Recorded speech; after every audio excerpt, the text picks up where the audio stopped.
We are Timbersports. United by passion for the sport and competition. We chop down racism. And say yes to tolerance. Yes to tolerance. Say ja till tolerans. Yes to tolerance. Yes to tolerance. 是的，理解宽容。 Powiedz tak tolerancji. Ja zu Toleranz.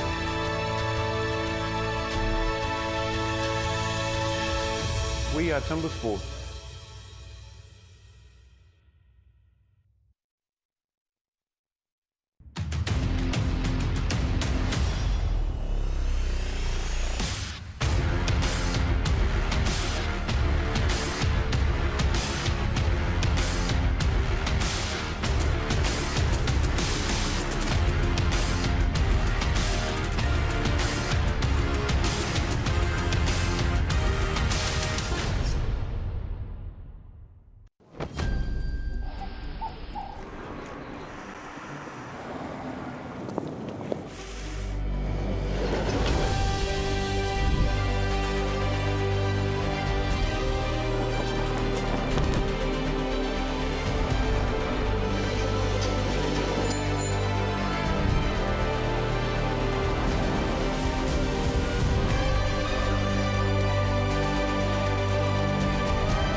Hello everybody and buonasera. Welcome to Milano Congressi in Bella Italia and welcome to the STIHL Timbersports. Oh yes, World Trophy 2024. It's going to be 16 of the world's best athletes competing in the Clash of the Titans. And talking about Titans, this is Troy Mannering, who's just been watching the crowd, right? I was just looking out the window of the crowds here and everybody's saying, turn around, turn around, turn around. Hey, it's a huge crowd out there and they are ready for this action.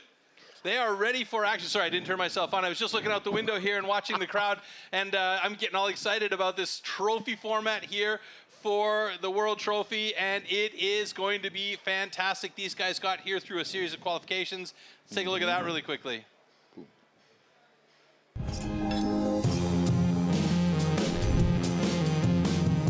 Looks like this. We've got 16 athletes competing today.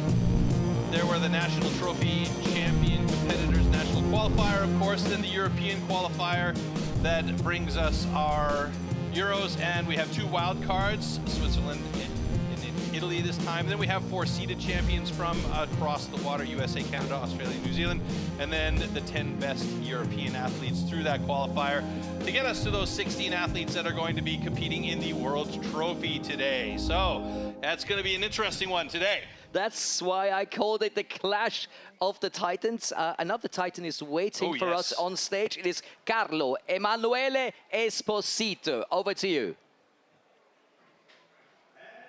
Hello, yes, that's me. Allora, buonasera, siamo a Milano, nella capitale del design e della moda. This is Milano, capital of design and fashion.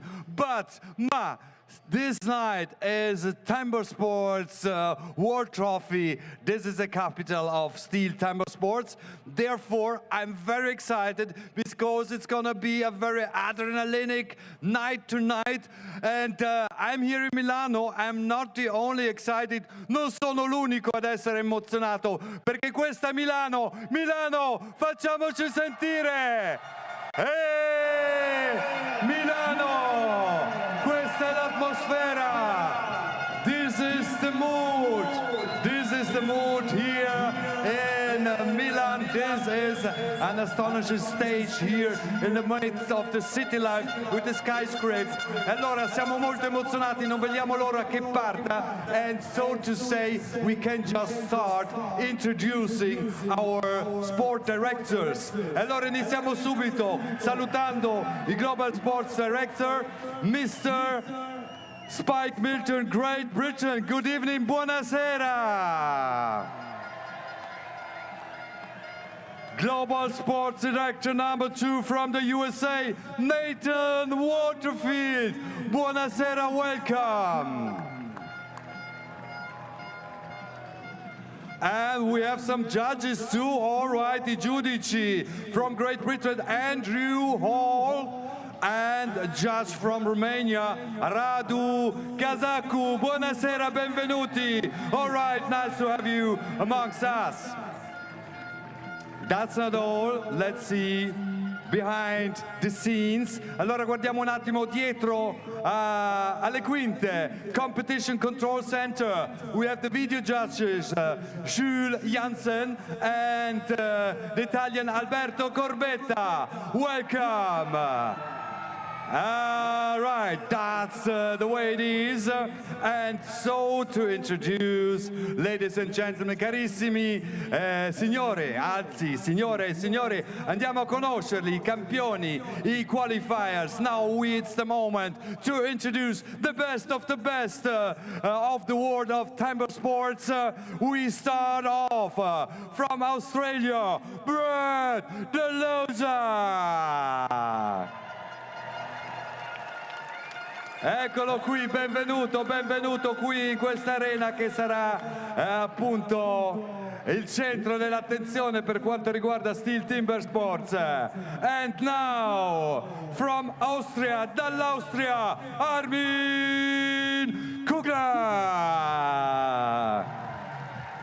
Questo è il ritmo del Timbersport.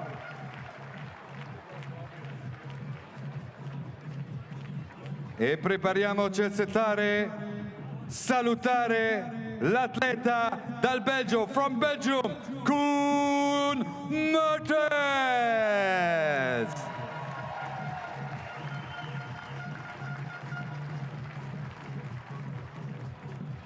Uno dopo l'altro si mettono in riga prima per i saluti e poi chiaramente si partirà. And this is the athlete representing Canada, Geoff Lurking per il Canada.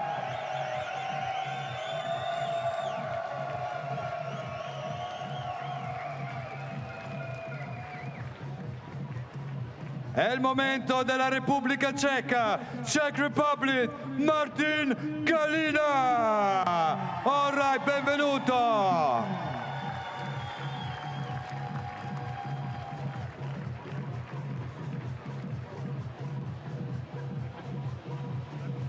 E ancora Repubblica Ceca, Czech Republic, Matthias Klima.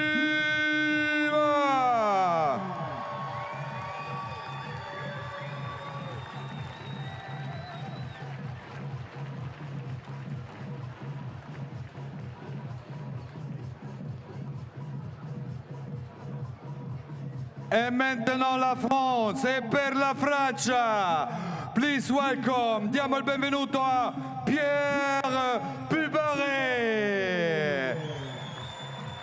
Benvenuto.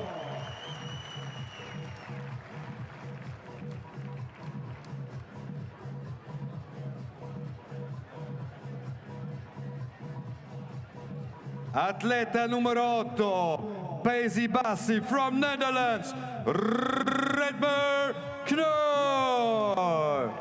Eccolo qui, Milano li saluta tutti ad uno. Welcome him one after the other. One after the other, the champions challenging one another. E allora è il momento della Polonia. From Poland, Michał Dubicki. Woo!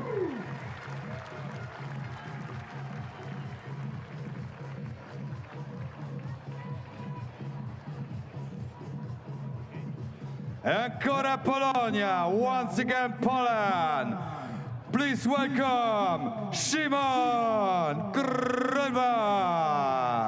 Eccolo, all right.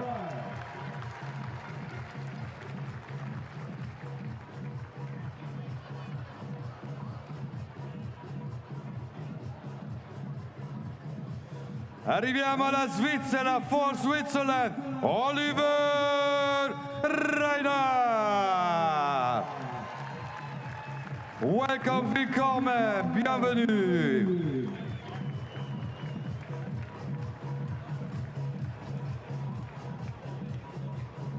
E ancora diamo il benvenuto all'atleta svedese, for Sweden, Emil Hansson.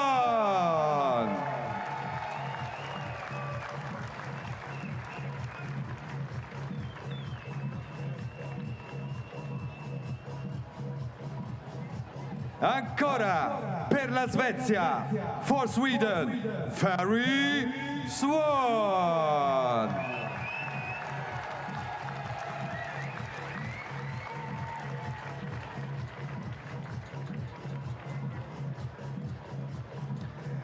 And now, ladies and gentlemen, attenzione, per gli Stati Uniti d'America, for the USA, Matt Coger. All right.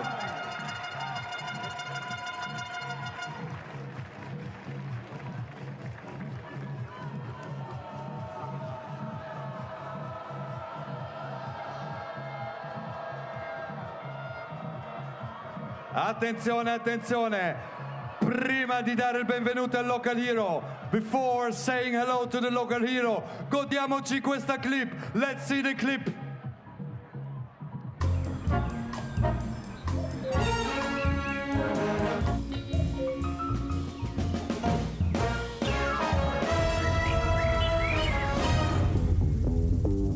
Io amo la mia nazione e il fatto di poter gareggiare in Italia, dopo aver gareggiato insomma, in giro per il mondo.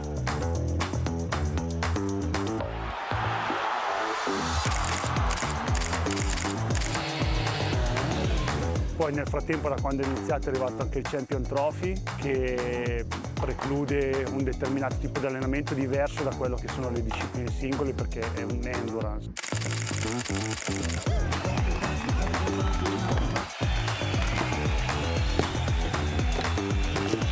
Per eccellere ci vuole una preparazione molto più approfondita rispetto alle altre discipline.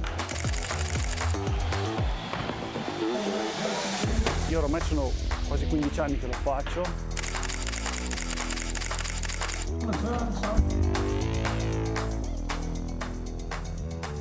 Siamo sempre abbastanza ad alti livelli e ci deve essere questo fuoco che brucia dentro.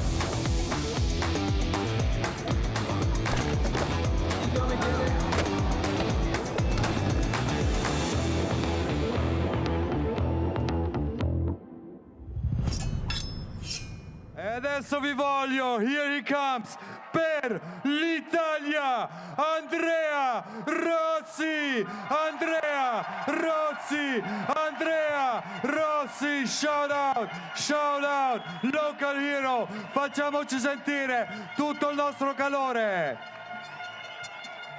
Così vi voglio, ancora, l'Italia rappresentata da Andrea Rossi, ecco il nostro local hero. What a night tonight, what an evening. And it's not over, ladies and gentlemen. Dopo Andrea Rossi è il momento di vedere un'altra clip. Ladies and gentlemen, we want to see another clip. The man to beat, l'uomo da battere. Via la clip. He is the reigning champion. He is the man to beat. Give it up for New Zealand's Jack Jordan. I do the same as last year. I've put a lot of hard work and do everything to the best of my abilities. It's going to be an incredibly close race here, right down to the wire. Unbelievable. Jack Jordan's done it again, even with the slip. An unbelievable performance. The world is trembling. This is the man to beat. World Trophy winner 2023. Allora, trema il mondo. Attenzione per la Nuova Zelanda. This is Jack Jordan. Jack Jordan. Jack Jordan. Jack Jordan.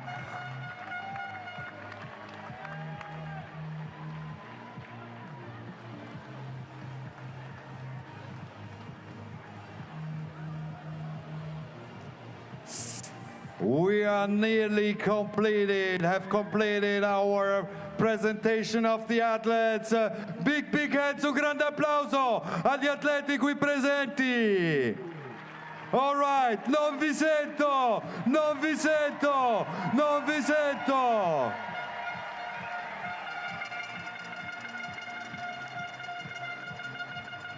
Good luck to everybody, buona fortuna a tutti, vinca il migliore. Back to the studio, thank you so much. Wow, great atmosphere in Milano. Absolutely. And look at the athletes. They all seem to be very focused and very ready for this. Yeah, or very nervous, one or the other. I don't know, but there's something going on out there. Oh, yeah. They've got their game faces on, and they are ready to compete today. But what was really nice was the reaction of the Italian crowd when Andrea Rossi went on stage. They absolutely exploded, and Carlo, of course, was having a ball with introducing Jack Jordan.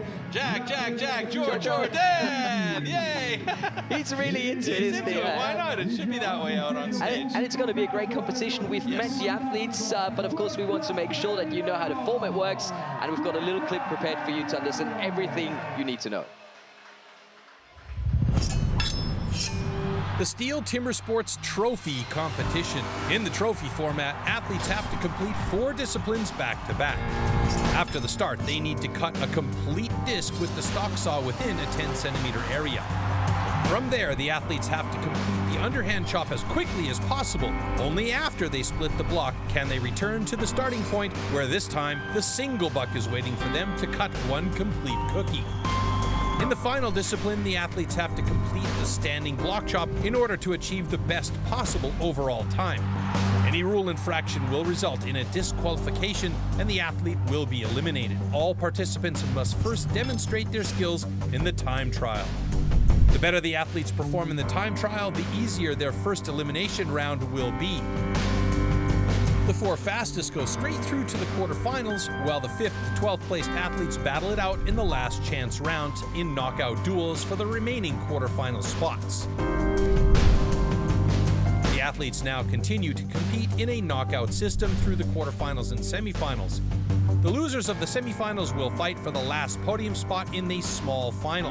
After that, the 2 winners of the semifinals will compete one more time to see who takes the title.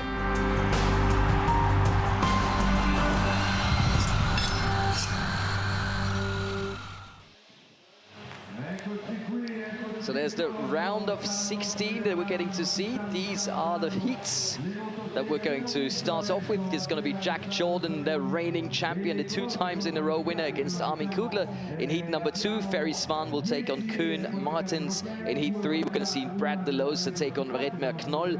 Simon Grönwald and Oliver Reinhardt will have their duel in heat number 4. In heat number 5, we're going to have Matthew Kogar and Martin Kalina. In heat 6, we'll see Emil Hansen and Pierre Puberet. Heat 7 consisting of Michael Dubitsky and Andrea Rossi. And finally, in heat number 8, it will be Matthias Klima taking on Geoff Larkin. All right, the returning champion, Jack Jordan, coming out on stage with Armin Kugler. This is not going to be an easy task for Armin Kugler. He has always been a solid competitor in the traditional formats, but in this format, he tends to be running out of gas. But you know what? He is that guy that you can never count out. He is such a solid guy. He just needs to work on that endurance and really be able to fight through it. But this is the beauty of this particular format.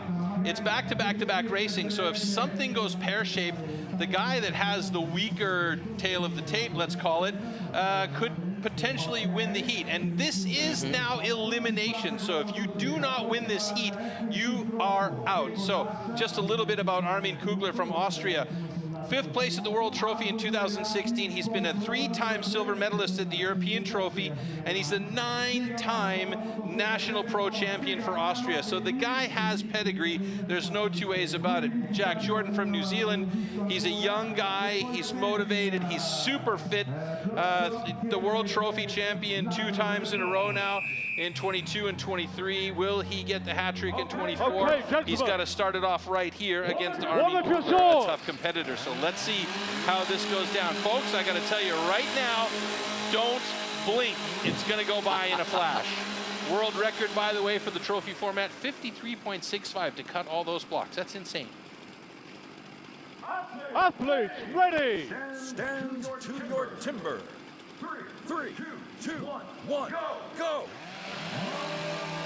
Very good start by both of these guys. Jack Jordan looking like he's got a clean cut. He cut that a little bit thicker, which is good. That's tactical in this case because he wants that thinner block to be there for the single buck when he comes back after the underhand chop.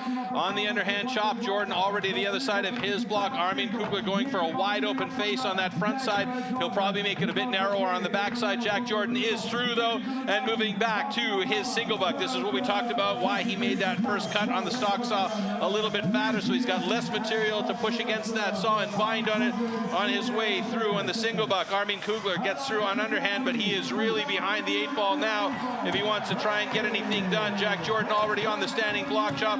Armin Kugler halfway through his single buck, but Jack Jordan moving over to the other side of the standing block chop. This should be no competition at all at this point for Jack Jordan. Whoa, big slap came off there, and that's a good time for Jack Jordan. 55.26. That is not far off the world record pace. That is unbelievable. Kugler still fighting to get a time here. He wants to have a time that will put him in some points because there are points at stake for these guys as well. Getting to the 1:15 mark now here, ever so closely. A couple more drivers should do it for Armin Kugler, and you can see he's already pretty much out of gas. Oh, he almost had it there, and one last driver does it at 1:25.80. So that will do it for Armin Kugler.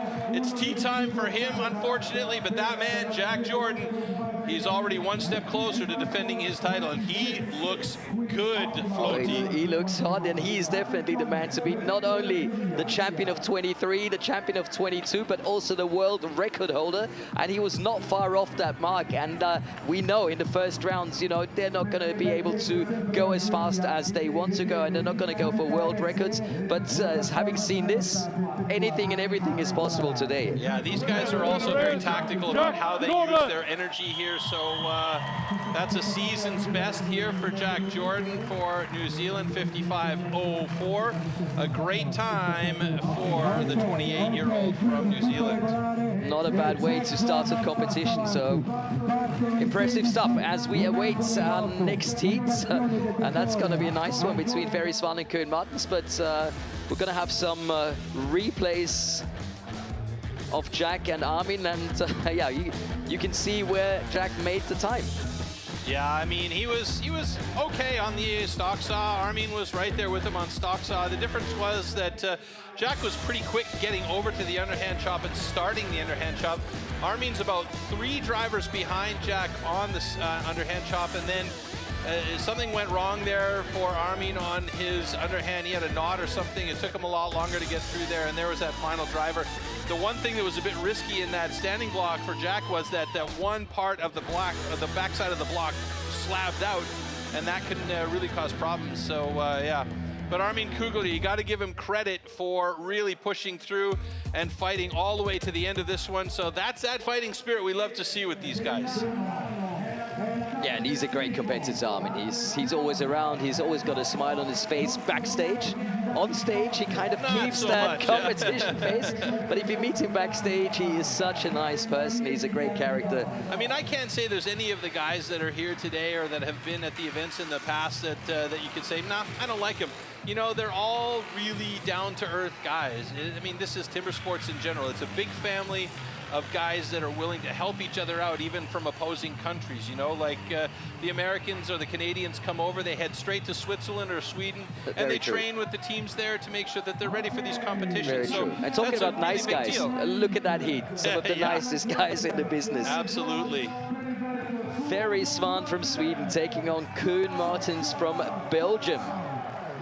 So Ferry Swan, we mentioned earlier on during the rookies that there are a lot of very fit guys in timber sports these days. That's the trending situation, and Ferry Swan is absolutely among the fittest athletes out there.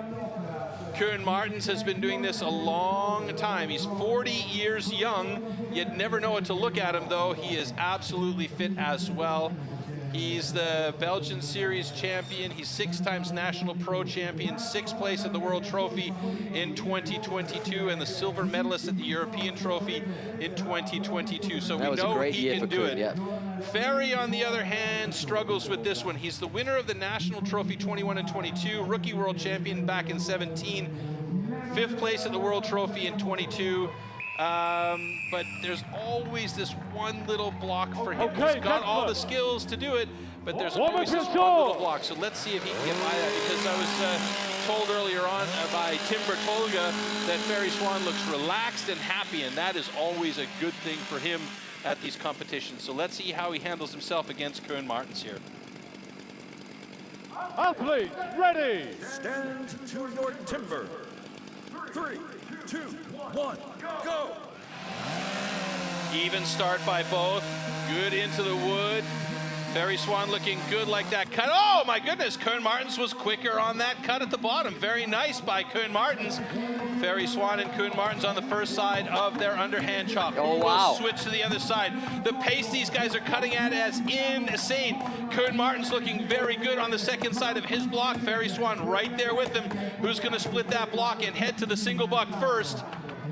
Oh, it's close here. And it's going to be Ferry Swan. Koen Martens a stroke behind. Looks like he almost tripped getting off that block.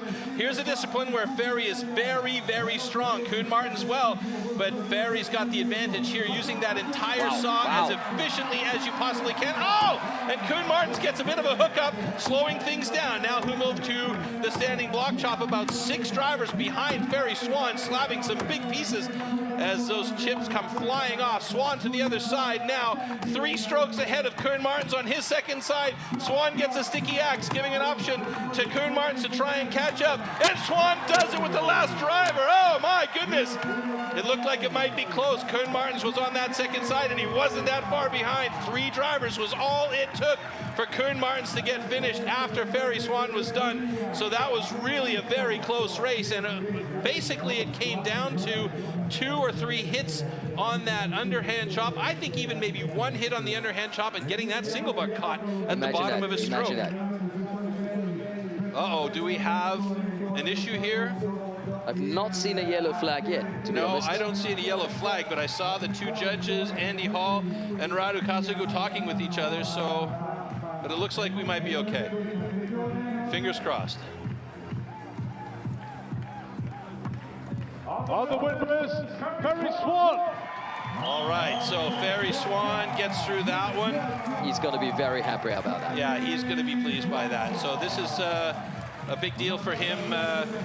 Ferry has usually been pretty good at getting through to the quarters and the semis, but it's always been, you know, head games for him when it comes to the higher pressure situations, but he looks really good this year. So this was a really nice start by both of the guys. They were dead even in the block, but it was Koen Martens that was just a hair faster there, and you could see he got over to the underhand chop. On the underhand chop, they were both pretty much dead even until we got to the second side of the block. On the second side of the block, Ferry was just a hair faster, and here on that single buck is where Koen Martens got a little bit caught up about the 3/4 mark of his cut. The saw just stopped, and that gave the advantage to Ferry Swan going to the standing block. And from there, it was a 3-stroke difference between the 2 of these guys. Yeah.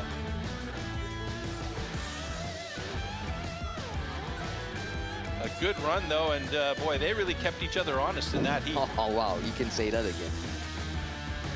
A very, very enjoyable start to the STIHL Timbersports World Trophy competition.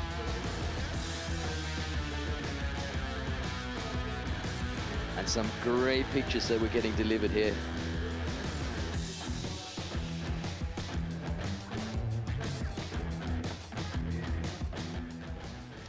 All right. Ready for the next heats. It's time to say hello to Brad De Losa, the legend, and Redmer Knoll, who really had a great season 2023. Yeah, Redmer took steps in 2023 to move to the next level in his development. I mean, at 30 years old, he's not exactly a young gun, but he's still got a lot of life in him. He's actually been training in Australia with Brad De Losa, so the fact that these two guys are going head-to-head in this third heat today is going to be quite interesting. Now, Brad De Losa is an absolute living legend from Australia. Team world champion last year. I mean, that was a four-peat for them. Fantastic. He's been the individual world champion.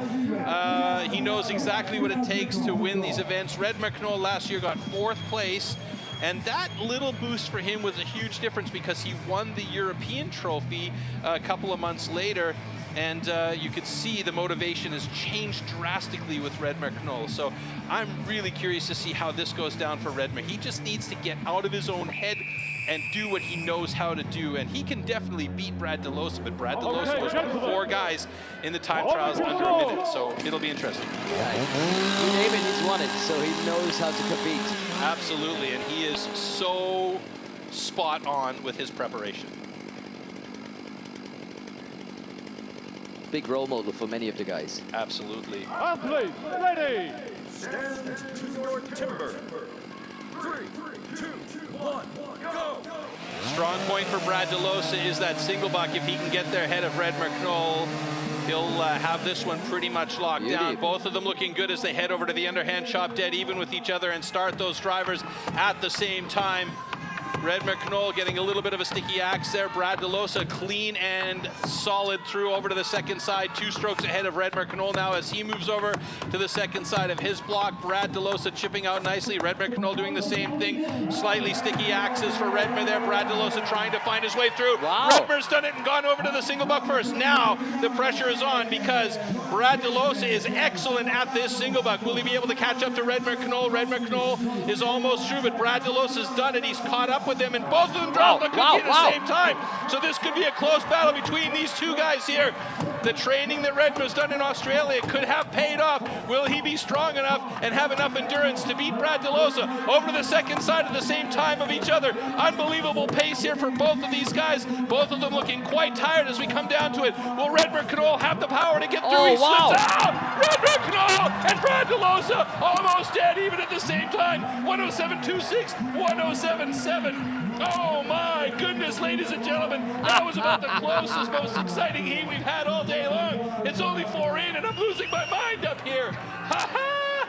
Oh, I think it went to Brad De Losa, but we're gonna have to see when the timing comes down if there's any adjustments that have been made to give the advantage to Redmer Knoll. But what an amazing run from both of these guys. Wow!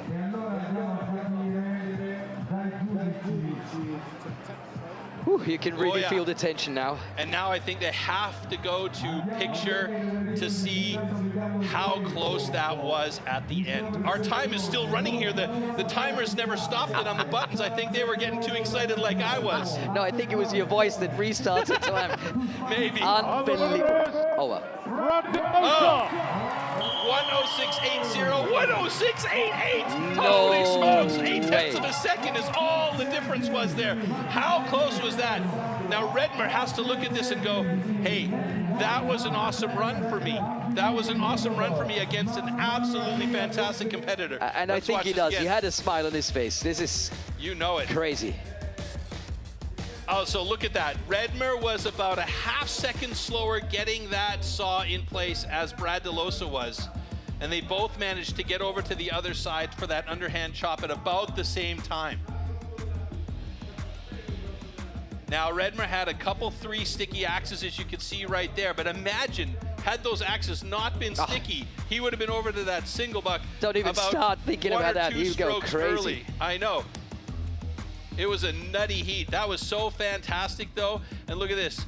Redmer Knoll's disc drops almost a hair, just a hair ahead of Brad De Losa. And here we go onto the drivers. Bang! One. And exactly this is about as close as it gets. Now, Redmer did slip through. And if he hadn't have slipped through, he would have been on it. But did you see that look? Yeah.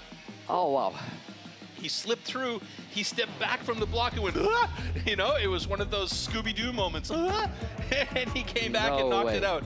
Wow, what an amazing heat that was. You can see right there, he thought he had it, slipped through, and then he looked over and he's like, ah! I gotta be fast. Yeah, one more here. And I mean, at this point, he's probably just absolutely gutted. Look at that, 0.8 of a second between these two guys. What an incredible heat there. Look at that expression. And the face. Oh, he's such a character. Yeah. Amazing stuff. Love these guys, just fantastic. Wow, already losing our voices here, and we're down to heat number 4. I wish I could say I've lost 4 pounds in sweat here, but no, that hasn't happened. Simon Grönwald taking on Oliver Reinhardt, the youngsters, age 18 and 24. Hey, this kid, Simon Grönwald, is an absolute machine, and if it's possible, I think he might have grown a little bit since last year. He's got to be, what, 190, 186, no, sorry, 193 tall. He is an absolute talent. Absolute talent. His brother Mikolaj competing in the rookies earlier on. His father Jacek Grönwald also competes in the individual championship events. I mean, these are guys that live, breathe, and eat timber sports. And he, of course, is a former rookie world champion himself. Correct. He got 11th place at the World Trophy last year. In fairness to Olli Reinhardt, though, in 22, he cut his hand really badly at the World Trophy in Vienna last year. He wasn't exactly 100%. So, yeah, silver medalist at the Rookie World Championships in 2022, winner of the International Swiss Trophy in 2022. So, yep. Olli Reinhardt can do it. He just needs to do it. I'll tell him you said so. Yeah, yeah, please do. Athletes, ready! Stand to your timber. 3, 2, 1, go! Oh, good lift by Simon Grönwald. He got in there quick. Different styles here as well, as Simon opts to keep that motor mid-set, and then he heads over to the underhand chop. Now watch the speed of the underhand chop by both of these guys, but in particular, Simon Grönwald is so quick with that axe, and he's quite accurate. Over to the other side now. He's about 3 strokes ahead of Olli Reinhardt, who's moved over to the other side. I've just created a new family name for both of these guys here. Simon now onto the single buck. Whoa, that took a while for Olli to get through there. And this one, oh, Simon Grönwald gets hooked up. And Reinhardt now starts on the single buck. He got to get that thing going, though. Grönwald is through and moving on to standing block chop. Big chips getting hanging off that block now as he is pushing hard. Here comes Reinhardt onto the standing block chop. Reinhardt's a big, strong lad as well. Can he get caught up with Grönwald? Nope, it's not going to happen, and that is a time of 59.74 for Simon Grönwald, a new personal best. And I'm telling you, you got to watch out for this guy today. He is super motivated. Olli Reinhardt will get a personal best as well with 1:11.47. Love it. He's not going to like the fact that he's eliminated, but that personal best tells you everything you need to know about the training that these guys have put in to make sure that they're ready for this. And look at that. Camaraderie, yeah. Camaraderie is fantastic. Simon Grönwald goes over and immediately shakes the hand of Olli Reinhardt, who he knows is a top competitor. And the stamina of this guy is not to be underestimated. Nope. You know, it's like a long competition, and you got to be fit, and this guy really is fit. The amazing thing is that Simon was the rookie world champion last year and then competed in his first world trophy last year as well. Didn't do bad at all. No, he didn't do bad. He got out, I believe, in the quarterfinals, but he was right there. I mean, you know, he is a guy that you have to really keep a close eye on. But we keep saying that about all these young, talented athletes, and it's just absolutely fantastic. Beautiful stuff. 4 heats over, and already the fire is here in Milano. Crowd really having a ball. You could really hear him get into that competition. Yeah. So this was a great start. Now look at the angle of Simon's bar on that saw. He keeps the motor mid block and just uses, you know, like a torquing action to pull it down here on the underhand chop. Olli Ollie Reinhardt getting in really nice, accurate drivers, really on point. Big chips in the way, though. Now, I called Simon's hits a bit more accurate than that, but you can see it's a bit steppy in there. But you know what? By virtue of the fact that he's hitting that thing at like a 4-to-1 pace, you know, he's not going to be perfectly on point. If he was, that would be even ridiculously faster. So here, Ollie has a bit of trouble starting that saw, but Simon's already more or less 90% through by the time Ollie really gets his rhythm going. And then he just doesn't have a chance against the power of Grunwald as he switches over to the second side of his block here and just takes it down. There's that final driver on the far side of the stage as Ollie Reinhardt moves over to the other side, never giving up. And he definitely wanted to have that time because that's also important for points in the season. Yeah, and both athletes about 5 seconds faster than the personal best they had before this competition. So that's something both can be proud of. Yeah, absolutely.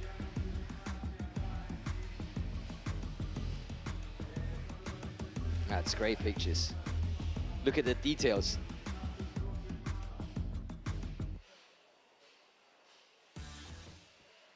Eccoci qui, now we are live. We are with Simon Grunwald, Poland, and Oliver Reinhardt. Just a quick question for the Swiss athlete, Oliver Reinhardt. What does it mean to compete in such a competition like the STIHL TIMBERSPORTS World Trophy here in Milano? Oh, it means the world to me. To be amongst the great athletes that this world has to offer. To give it a shot is all it is, yeah. Per me è bellissimo essere qui a Milano, vi voglio sentire fra i migliori del mondo e quindi è un'esperienza fantastica che auguro a tutti. We have seen a great performance of Simon Grunwald. I jump to this side. Simon Grunwald, for you being here in Italy, having this competition, passing the first round, what are the feelings for you, Simon Grunwald? I'm feeling pretty good because this place is very nice and this is first start today and I am a good race. Ok, dice che mi sento benissimo qui a Milano, è stato una partenza spettacolare e quindi voglio crescere ancora durante questa manifestazione. Un applauso, big hands to Simon Grunwald and Oliver Reinhardt. Back to the studio, this is STIHL TIMBERSPORTS World Trophy 2024. That was nice to see. Yeah. And Simon's English has improved immensely in the last year. So big shout out to him as well. We were, you know, Ollie is often with Simon because Ollie speaks Polish as well. So the two of them are hanging out quite frequently. Yeah, I think Ollie speaks like 27 languages. Yeah, I mean, the very kid's, talented guy. Kid's a brilliant guy. So Matthew Kogar taking on Martin Kalina. Matthew Kogar, one of 4 athletes in the time trial that had under a minute. He's absolutely motivated to take the top spot this year, and he is considered to be definitely a favorite.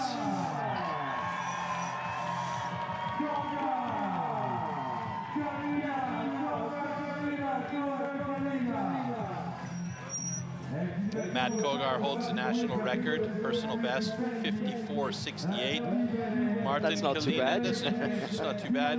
Martin Kalina, 1:14.89. Martin Kalina is 37 years of age. Matt Kogar also 37. Both of them about in their 190s as far as height. Matt's a little bit lighter than Kalina. What we've seen today, the adrenaline takes over. Kalina could well get a good time here today. Let's hope so. Hopefully he's got himself a personal best, and we'll see which one of these two guys comes out of this one ahead.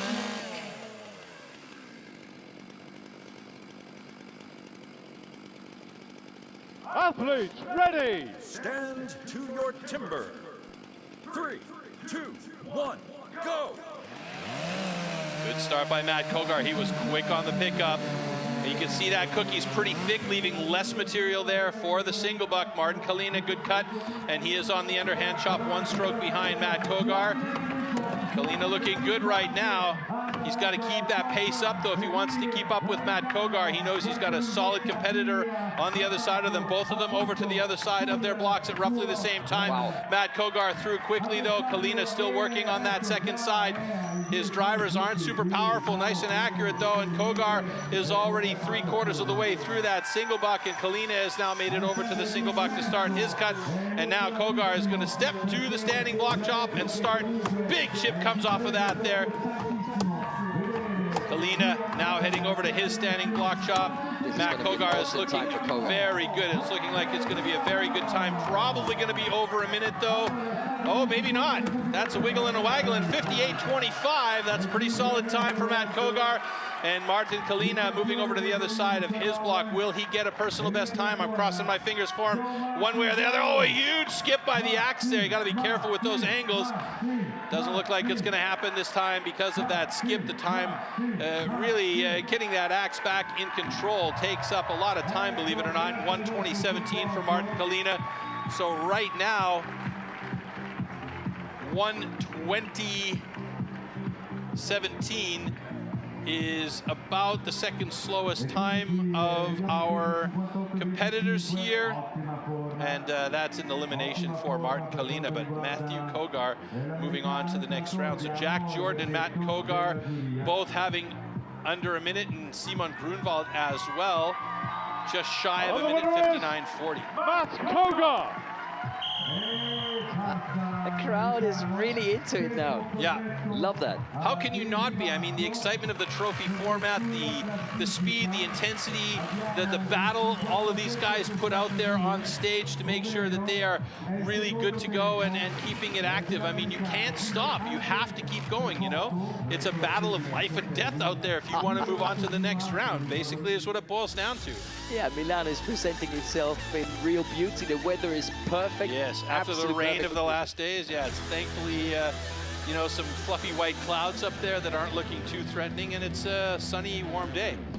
And there you see Kalina getting some nice drivers in, but on the second side of this underhand chop, there was just something that was not quite on point for him. I mean, his accuracy on this first side, okay. On the left side of the block, right side, not so much. Here you see that single buck, but at this point, Matt Kogar leisurely walking over to his standing block chop. And last 2-3 drivers here, I think, for Matt Kogar. You can see it just wiggling and waggling there. You kind of know on these blocks sometimes when they're going to go, and there you can see Kalina. Look how accurate those drivers are from Matt, though. I mean, those walls, or those cut edges are smooth. There's no steps at all. Very smooth. And as we, you know, as you say, the more accurate you cut, the faster you're going to cut, because you're not cutting into new material every single time. So that's a really nice run from Matt Kogar. He's not rushing himself. Yeah, he's relaxed. He looks relaxed, but intense at the same time. You know, there's a certain amount of intensity in there, but just enough to make sure that he's doing what he needs to do in order to get to the next round. Oh, that is one we've been waiting for. This could be a really special one. We had discussions about this one. You got your favorite, I've got my favorite. We won't say here, but right now, Emil Hansen's tail of the tape, it belongs to him. But Pierre Puy-Barré is never a guy you should underestimate, ever, ever. He is huge. And we also both noticed that it looks like he's a little bit svelte this year compared to last. He's lost a little bit of weight. Felt like it, yeah. That midsection seems a little bit less present, and you know, the power is definitely there. Oh yeah. Hell, I wish I had his midsection. Yeah, but Emil Hansen is a really, really good competitor. For me, he's one of the biggest talents I've seen over the last few years. No doubt about it. And I mean, his father, not quite Hans, exploded yet, but no, but I think it's going to come. But his dad, Hans-Ove Hansen, you know, he's got pedigree there. Hans-Ove has been in this sport. You know, it seems like a million years. I remember calling the events 10, 12 years ago, where Hans-Ove Hansen was always in the mix there on the top of the podium, and you know, he has shown what that pedigree can do for his son. Warm up your swords! And of course, Puy-Barré having the World Championships this year in Toulouse, knows that this is going to be a very important year for him. So maybe that is one of the reasons why he seems to be a bit more edgy, a bit fitter than we've seen him over the last 2 or 3 years. Yeah, 4-time winner of the national trophy, so he can do it. Let's see if he can do it against Emil Hansen. 3, 2, 1, go! Good pickup by both of these guys. It looks like a good cut by Puy-Barret as he is through first. Who's quick over to the block, both at the same time. In sync, look at that. Bing, bang, boom, and they are in sync with each other. Puy-Barret a little bit faster now, but he got a sticky axe, but so did Emil Hansen. Emil Hansen over to the other side ahead of Puy-Barret, about 1 stroke ahead now, but will Puy-Barret be able to catch up? He was deeper on the first side. No, Hansen's got it at the single buck. This is a discipline where he's very good, but so is Puy-Barret. He's got a big, long reach, so Puy-Barret could use that saw to his advantage. Emil Hansen really stretching into it, though, using the toe. Puy-Barret is going to have a chance here, but Hansen left one little piece on the end. So now it's 1, 2, 3 strokes, 4 strokes ahead of Puy-Barret on that standing block chop. So the power of Puy-Barret has got to come into play now, as Hansen's already on the second side of his block. It looks like Hansen's going to do it. Puy-Barret isn't even onto the other side yet. He slapped that one out. Some big pieces flying everywhere. Hansen's got a sticky one there, but he's done it. Hansen's done it in 1:05.80, and it's not the fastest time in the world, but it'll do, and it's enough to take out Puy-Barret, who's still trying to get a time there, and his time is 1:15.25, so slower than his PB, both of these guys, in fact. But Hansen was not far off his personal best. Not he wouldn't far. have had those problems at the end. Not far. It was an interesting situation, though, because both of the guys were on the underhand chop at the same time. So stock saw is moot. Let's knock that one out of the park here. You know, on the underhand chop, both of them were in sync on the first few drivers, and I thought that Hansen went over too early, but he felt confident enough to be able to switch to the other side. Puy-Barret switched to the other side about a half or 1.5 strokes after Hansen, but was longer finishing the cut. So that was the difference maker there. So it's Emil Hansen through to the quarterfinals, as we await not only the local hero, but also one of the big favorites. But of course, we've got replays and slow motions coming up. So you can see both of these guys had a real good start in the stock saw. So basically, this one is a wash. Those cookies dropped essentially at the same time over to the underhand chop. Now, if I'm fair, Puy-Barret was the faster cut on the stock saw, but between the two of them getting over to that underhand chop, Hansen was faster. They both started at the same time, and we even noticed together they were both in sync for the first 5 or 6 drivers. Difference is that Puy-Barret took 1 or 2 extra drivers on the first side, and Hansen switched over. And there was that little tab on Hansen's single buck that could have caused problems, but he was adept enough to be able to hold the saw in place and cut that last bit off. It was very small. Kept his cool. Yeah, and there, the last 2 or 3 drivers for Hansen on that standing block chop to finish it off. And that was a nice run for both of these guys, battling really well. And look at those pictures. Like a postcard.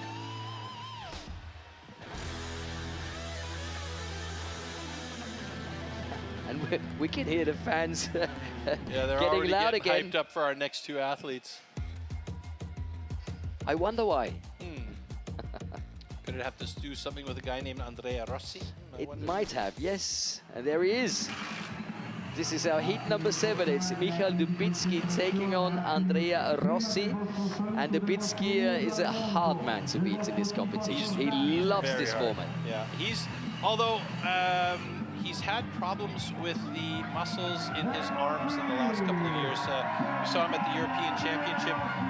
He had to bow out of I believe he made it to the semifinals, or even maybe it was the quarterfinals. He had to bow out because he had problems with the muscles being torn in his forearm. So hopefully he's healthy, and if he is healthy, he's going to be a real difficult guy to beat. I mean, he's one of those 4 guys that had under a minute times in the time trial. So, yeah, and he is just a powerhouse. Oh, yes. But again, that said, you know, the more muscles you got, the more your body has to work to feed those muscles. So, I know, you know, yeah, it gets tired early. Yeah, gravity's your friend, not mine. Unless we're racing downhill bikes or something.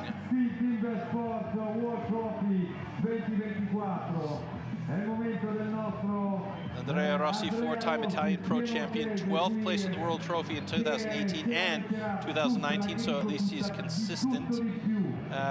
Silver medalist, World Trophy 2023, that's Michal Dubitsky, 4-time National Pro Champion, European Trophy Champion 2019 and 2021.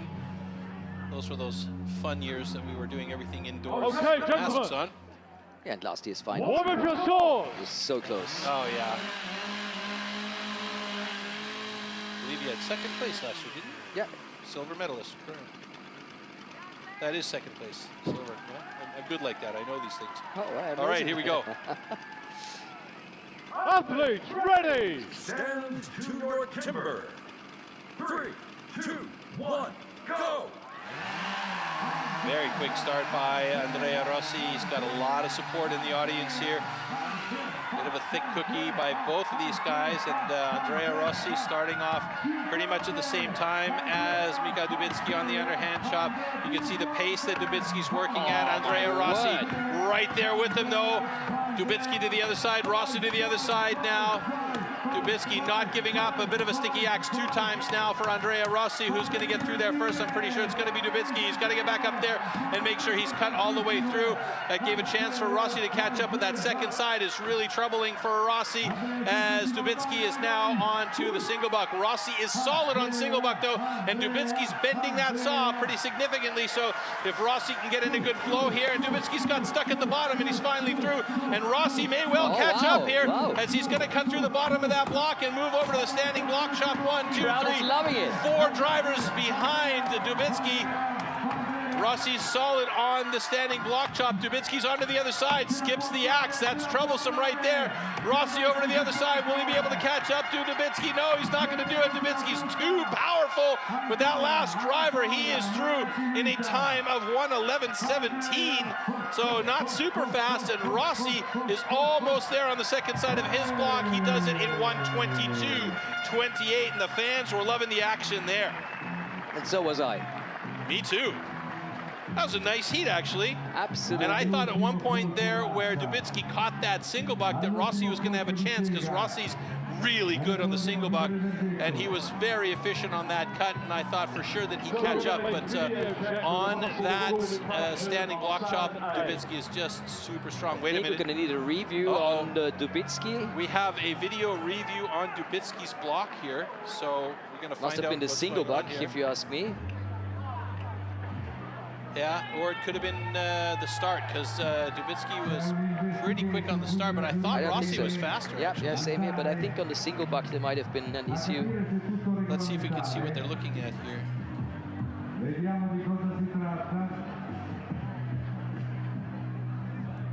Fingers over the line at the start, really? That could be a DQ if he doesn't have his fingers over the line at the start. Uh-oh. Will we see a flag on the play here?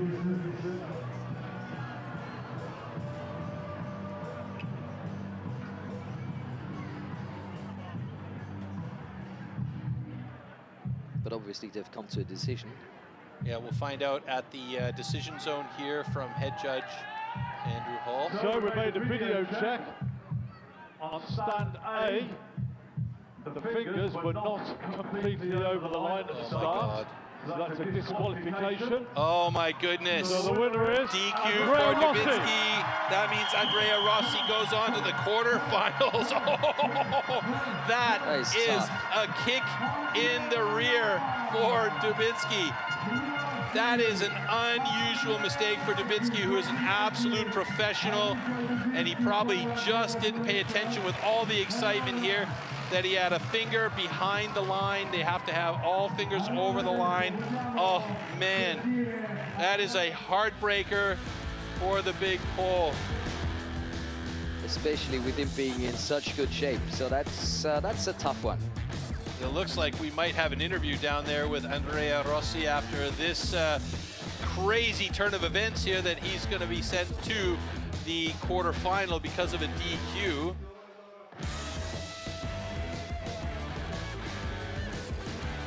But this is a good example to see how much technology there is in STIHL Timbersports. So we've got so many cameras, we've got so many referees checking everything is all right, that even these small mistakes are found. And if that's the rules, that's the rules. So let's head down. I think we are ready with the interview with Andrea Rossi.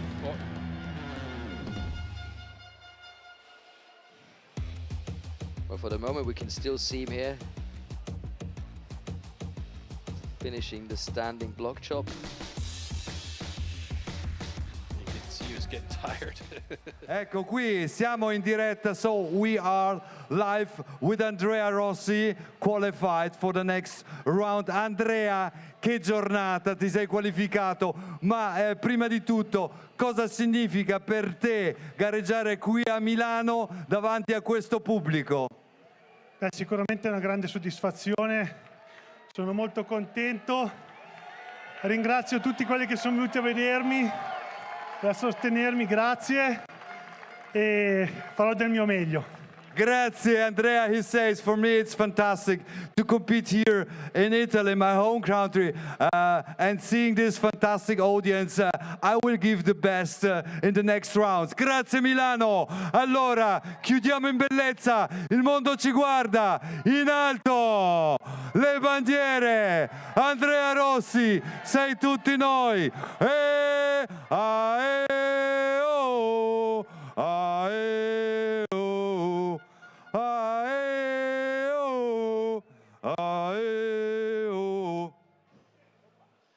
So Carlo also is a very talented singer, as we have just realized. Yeah, having fun out there, and so it should be. All right, our last heat here in the round of 16, and we are going to see Matthias Klima going up against Jeff Larkin. Matthias coming from the Czech Republic and Jeff Larkin from Canada. And their personal bests are not far off. No, they're very close, but Jeff Larkin had a really, really rough time trial. He was quite slow. In fact, I think Jeff was one of the slowest guys in the time trial, and it cost him. Yeah, down in 11th place with 1:13.42. He's definitely faster than that on a regular basis.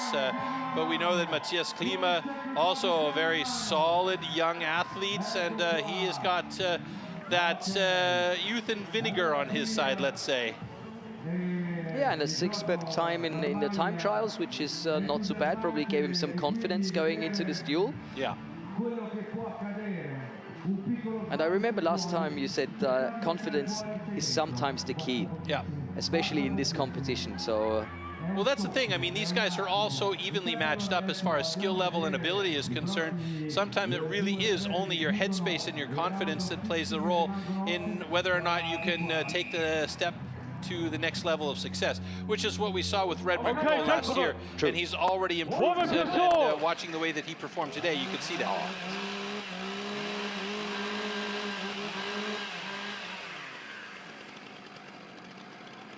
All right, Jeff Larkin representing Canada, stage right. Matthias Klima representing the Czech Republic, stage left, getting ready to go. Here we go. Stand to your timber.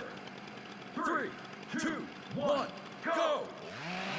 Very quick pickup by Matthias Klima. Jeff Larkin is an expert with the saw in hand, and he is right there with Klima on the cut as he heads over to the underhand chop. He starts a half stroke ahead of Matthias Klima, but Matthias Klima has got that speed on his drivers here. Jeff Larkin, although, look at the speed that he's hitting with. He's moving over to the other side, 2 strokes behind Matthias Klima now, who was first over to the second side of his underhand chop block. Both of these guys looking real good. Klima is through as he heads to the single buck now. Advantage Klima at this point. Jeff Larkin struggling to get through that last bit of hair on the bottom of the block and make it a cut through. He was a bit questionable on whether or not he was actually through there. Matthias Klima now at the bottom 90 percentile of his block. He drops that cookie and he'll move to the standing block chop. Jeff Larkin has a big cookie to bind on that saw, but he's cut real well. Matthias Klima now about 5-6 hits ahead of Larkin as Larkin starts on side 1. Matthias Klima moves over to the second side of his block. Big chips flying away from the block of the young Czech. Jeff Larkin over to the other side, and Matthias Klima finishes it in 1:06.61. That's unofficial time at the moment, so all things considered, without any DQs, Matthias Klima has won this one, and Jeff Larkin is eliminated from play. And he's won it in style.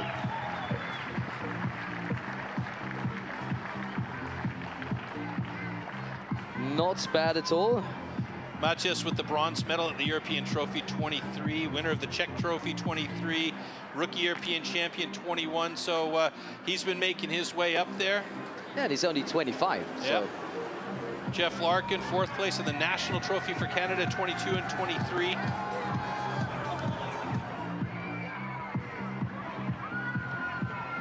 All right, so our quarterfinal heats are set up, and it is looking scary.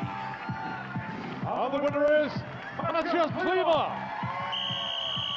Disappointment for Jeff Larkin. He did the best he could there. He has had faster cuts.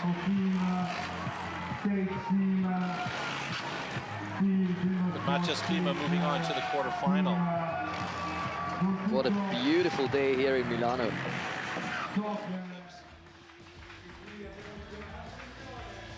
So you could see here, Matthias was real quick on that cut, but look how thin the cookie is for Jeff Larkin. Beautiful, and he did a great job with that thin cookie to catch up with Matthias. That's a little bit of strategy there. Moving over to the other side, he was about 2 strokes behind Matthias as he moved over to the other side, but it was that second side that just caused problems for Jeff. Otherwise, he definitely would have been there right along the way with Matthias. Matthias getting over to that single buck. Now, Matthias is really struggling on the single buck here. You can see he's moving it smoothly through the block, but it almost looks like he's binding every stroke, you know? And I mean, theoretically speaking, you should be able to move that single buck with one hand back and forth through the block. It'll go slowly, but it'll cut.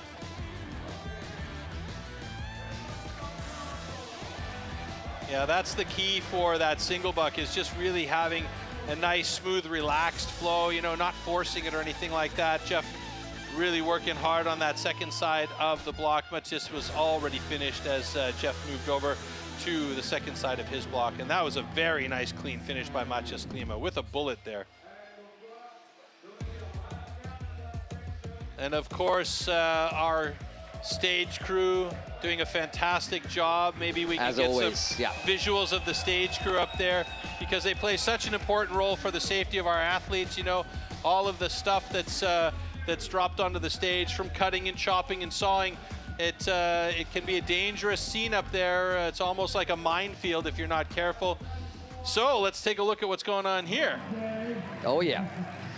So the quarterfinals, consisting of Jack Jordan taking on Ferry Swan. We've got Brad DeLosa against Simon Grunwald. That should be interesting. Matthew Koga taking on Emil Hansen. Oh my goodness. And last but not least, the home crowd love man Andrea Rossi against Matthias Klima.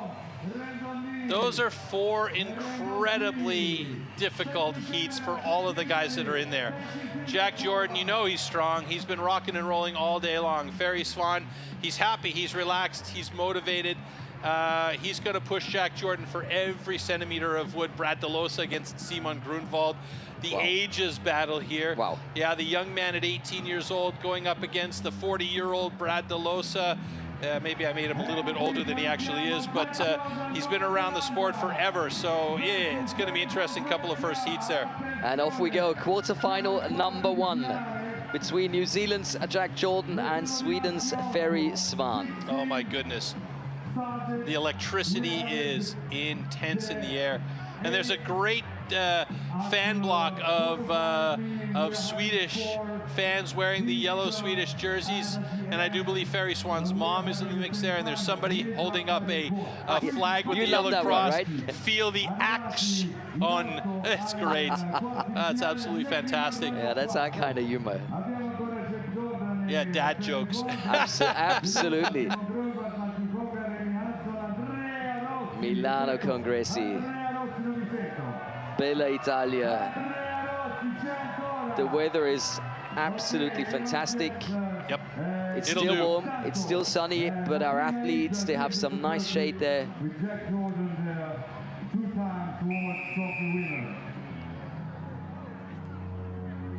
Okay, gentlemen, warm-up is yours. And we are ready to rock and roll in this quarterfinal. And I just love this knockout competition. Doesn't matter what time you have, you just have to be faster than your opponent. Yep, that's the best part about this racing. It's making it so exciting. Stand to your timber. 3, 2, 1, go! Who's going to make it to the semis? Oh, dead even start by both of these guys, Jack Jordan and Ferry Swan, looking good. Cookies drop almost at the same time. Ferry quick to the block. Jack Jordan and Ferry hitting at the same pace now. Ferry picking up the pace a little bit. Jack Jordan already. Oh, wow. Jack Jordan quick to the other side, but Ferry Swan right there to join him along the way. Ferry Swan shipping out some massive pieces. Could it be a close one here between these two? Ferry Swan almost through. He's got to step back up and get clean through. Jordan a sticky single buck to get it going. Ferry Swan is excellent on single buck. This could be a difference maker here. Wow. Look at Ferry Swan go. He's going to catch up with Jordan, and they might drop these cookies at the same time. Oh, they do. Can Over to the you standing believe block it? chop. This could be a very close one. What's going on? Could this be the upset of the day? Jack Jordan going up against Ferry Swan. Ferry Swan on the first side. Jack Jordan now moving over to the second side. Ferry Swan 2 strokes behind Jack Jordan as he moves over to the second side. Is it going to be Jack Jordan? Is it going to be Ferry Swan? It's going to be Jack Jordan, and he'll step to the semifinals after just winning by a hair. Oh, maybe not. It was a 2-stroke difference there by Ferry Swan just from behind. Wow, what a heat that was, though, right up until the end. How intense is that, folks? Oh, I can't wait for the slow-mos. I don't think they'll count as slow-mos, actually. Yeah. That was great stuff.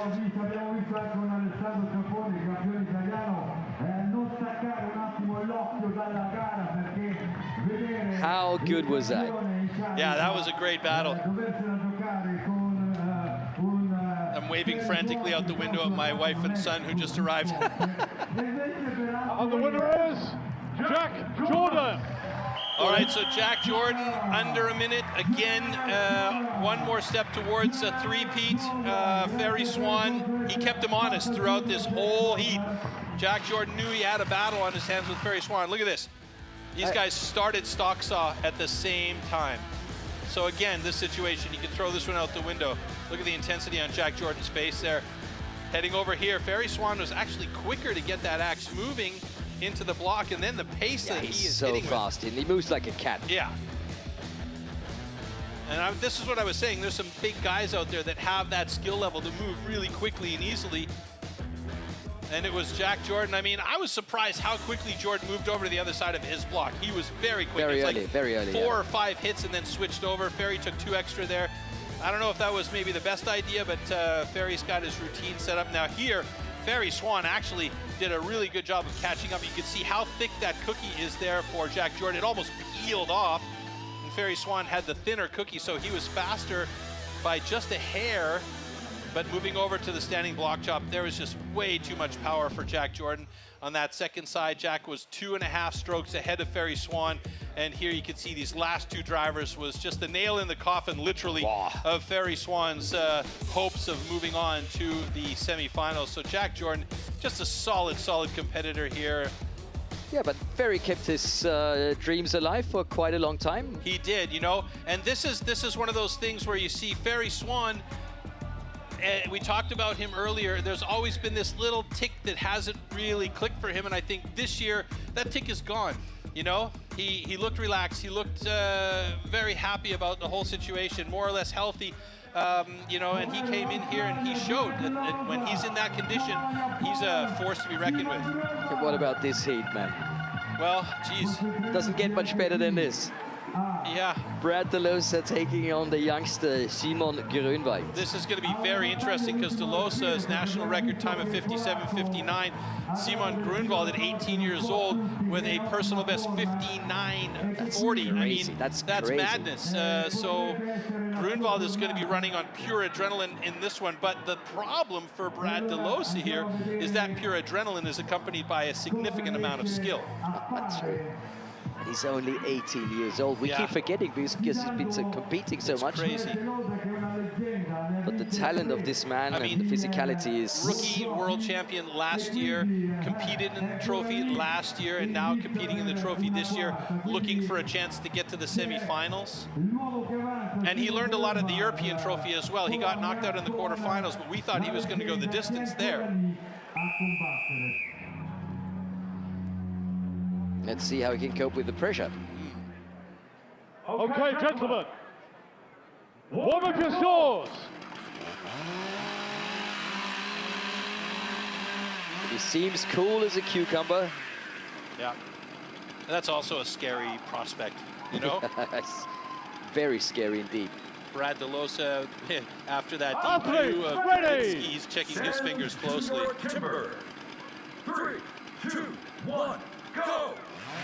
Oh, very nice start by DeLosa. He was quick on that. Saw Simon Grunwald right there with them. Cookies drop roughly at the same time. Grunwald over now to the underhand chop. The underhand chop looking good for both of these guys. Oh, Grunwald chipping out big. And who's going to go over to the other side first? It's going to be at the same time. Oh, wow. Both of them moving over to the other side. And the pace increases for Simon Grunwald and Brad DeLosa. Incredible heat here so far. Simon Grunwald with the advantage as he goes over to the single buck. But you know, Brad DeLosa is an absolute master in this discipline. Grunwald gets a little bit of a hookup. Brad DeLosa's got the flow going right away. Simon Grunwald looking very good here. It could come down to the single bar, the standing block chop, excuse me. 1, 2 strokes ahead as they get going on the standing block chop. Could be that we see an unseating of a champion here. Grunwald on the second side, Brad DeLosa on the second side. Who's going to get there? Brad DeLosa's getting close, and it looks like it's going to be DeLosa! Oh, just by a hair! And Simon Grunwald, 2.5 drivers behind DeLosa, ever so close. And DeLosa is absolutely busted after that heat because he could feel on the back of his head that Simon Grunwald was crawling up his back. Of course he could, yes. Unbelievable heat there between those two guys. Fantastic. What a legend. What a legend. And again, Simon Grunwald, what a gentleman. Immediately heads over there. Even after losing that heat, he knows he's gone up against the legend, and he held him to the very last second. Unbelievable heat by that young man, though, and you know he is going to be a legend in his own right very, very soon. Yeah, he's probably happy he was competing against him this year, not next year or in 2 years. Crazy stuff. Yeah, I mean, his abilities are only going to get better as he starts to figure things out and get a feel for the axes and really play with all of those little nuances that make you that much better as you improve and progress. But how cool is Brad DeLosa? Yeah, last year in Stuttgart, he and the Chopperoos. Brad DeLosa.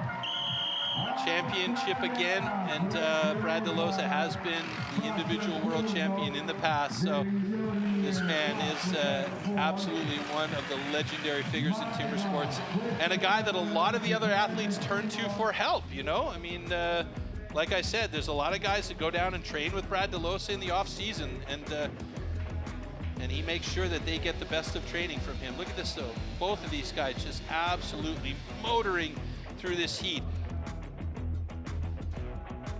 Simon Grunwald had 2 drivers into that block before Brad DeLosa had his first, so he was quick. DeLosa moving gingerly over to that single buck. Now, DeLosa here knows he's a super single buck sawyer, yeah? So if you single saw the way he does, then you know you can pace yourself a little bit and then get to where you need to get to on that standing block chop. And he did exactly that. And there are the last 2 drivers from Brad DeLosa as Simon Grunwald did his best. And a couple of sticky axes by Simon there was really the difference maker. Otherwise, it would have gone down. You can see that one little thread just holding on to that block. Wow, what a heat that was. And it must be such a great feeling to compete against one of the sports legends and to, you know, really go almost all the way. Yeah. Absolutely, no doubt about it. Brad, so focused. Yeah, Simon as well, hey? Yeah. He's only 18, I can't stop mentioning it. Yeah, but I mean, Camille van Reemdonk is 17 years old, and he pushed all the guys that he was competing against today to the very limit. That's another interesting one. Yes.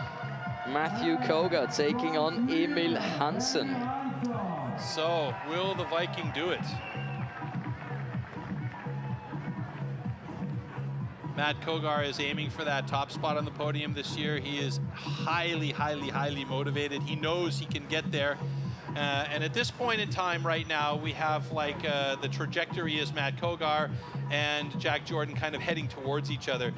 But this is big but. This is World Trophy. Yeah. All number of things can happen, and right now, that man, Emil Hansson, is going to be focused on getting through this as quickly as he can. Now, Emil is an excellent single sawyer.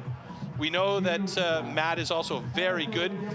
If Emil falls behind a little bit but can keep within reach of Matt by the time they get to that single saw, he has an opportunity to take over and then do some damage on the standing block chop. But that still remains to be seen. It's so exciting. Oh my goodness.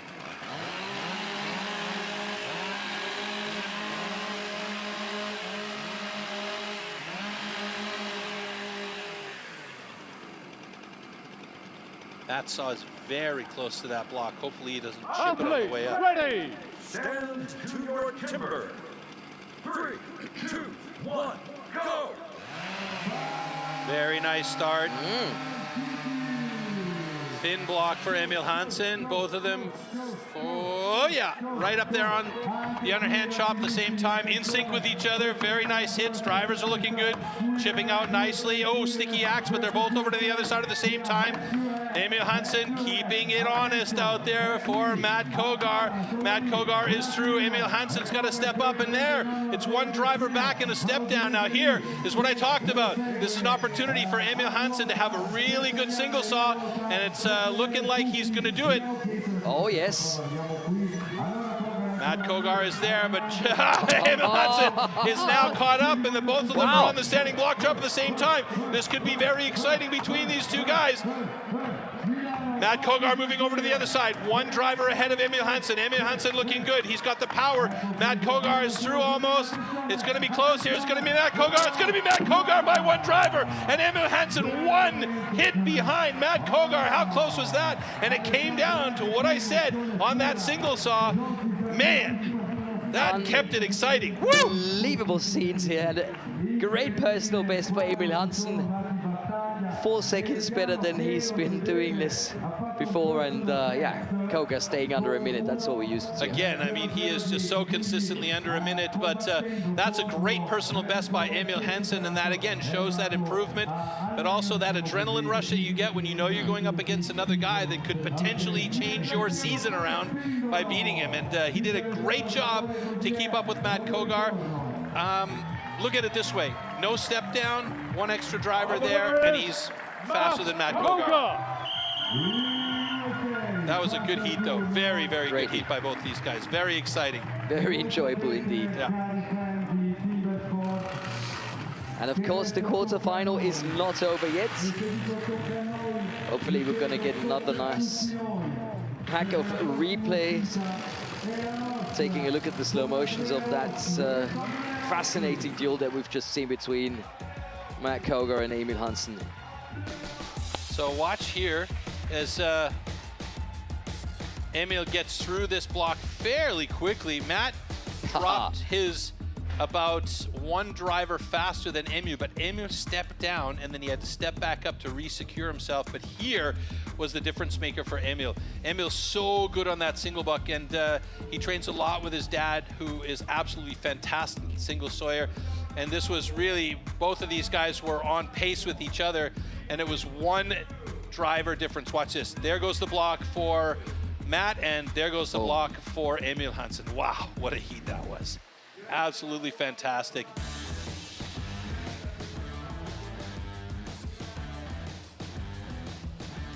These guys work with so much precision. That's fascinating. One more hit.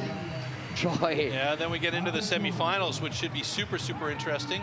So either Andrea or Matthias in the semifinals. That's a bit of pressure for the both of them. Can you imagine how bananas this audience is going to be if Andrea Rossi manages to beat the young gun from the Czech Republic? It could be it. It could be it. I'd love to see it. I mean, best of luck for Matthias, but imagine Andrea getting to the semis. Well, after so many years, 15 years of competing in timber sports, you know, it would be just desserts for him to get to that position, and especially against a young guy like Matthias Klima, who's got a future of timber sports ahead of him. I'm sure that Matthias wouldn't begrudge him that position, but he's not going to let him go down easy. No way. He's a competitor. There's no toilet flushing going on here just for the sake of cleaning the water and changing the water, you know? Very true.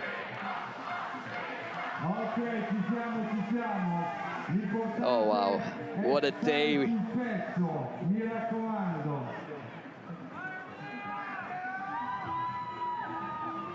Already saw some great competitors at the Steel Timber Sports Rookie World Championship on that stage, but what we're getting to see now is just crazy. Oh man, I just love this format. The excitement level is just through the roof with this format, the trophy format. And the World Trophy just brings out the best in everybody. It brings out the best audiences, the best athletes, and it just makes it so fun to commentate. It is rock and roll pure.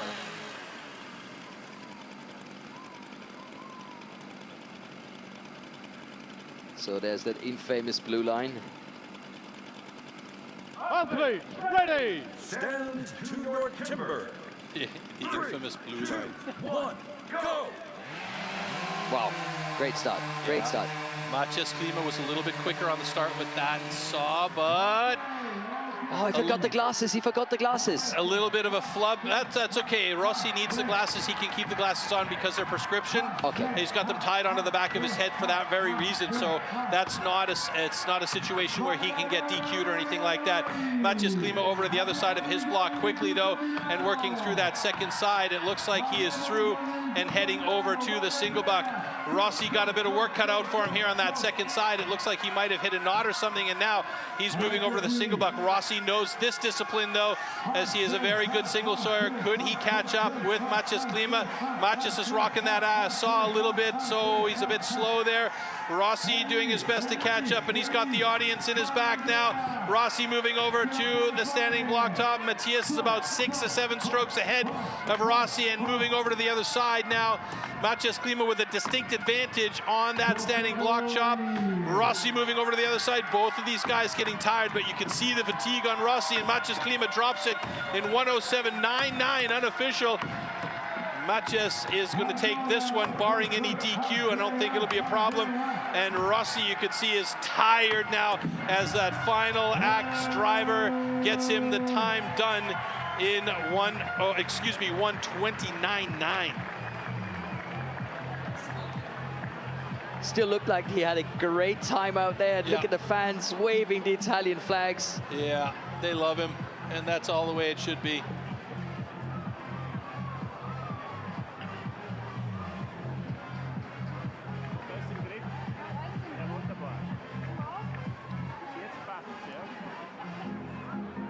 So we're just going to get the guys down in the decision zone here for the final call from our head judge, Andrew Hall. And I do believe that Carlos is going to head on stage and get another interview here. But first and foremost is the decision zone at the front of the stage, right close to the audience that are definitely behind Andrea Rossi in this And the winner is Matthias Klima.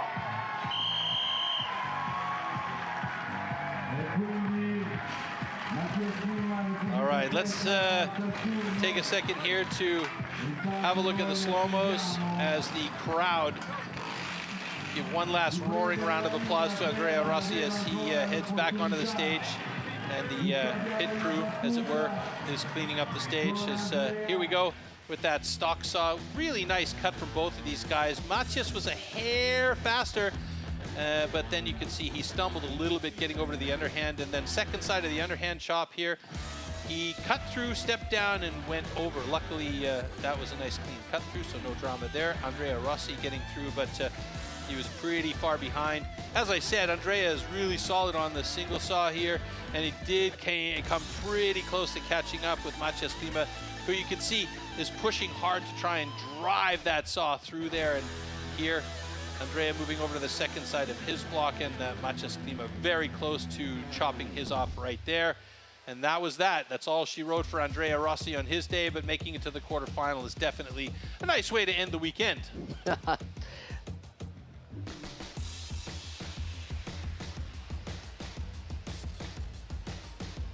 Oh, that's just beautiful pictures we're getting to see here.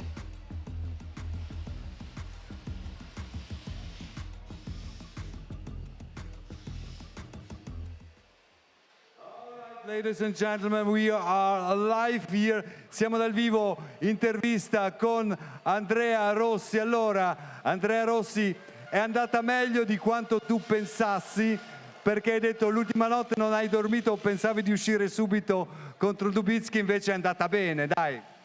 Sì, no, il fatto che essendoci ieri il time trial avevo puntato tutto sulla prova di ieri, poi chiaramente quando ci sono queste gare l'adrenalina è a manetta e di notte fai fatica a dormire, quindi oggi non ero proprio... Poi insomma, le gare sono così. Io quello che avevo detto è che la fortuna con me era in debito di parecchio e quindi questa sera ho avuto qualcosa che mi mancava. Grande Andrea Rossi, grande Andrea Rossi. He just said last night I have some troubles to fall asleep, knowing that I will compete against Dubitsky, and so that's the way it is. But I get one round through, so I had good credit with good luck, so this time it was in my favor. Grande Andrea Rossi, tutti quanti con la bandiera. Italia, ecco qui, grazie Andrea Rossi.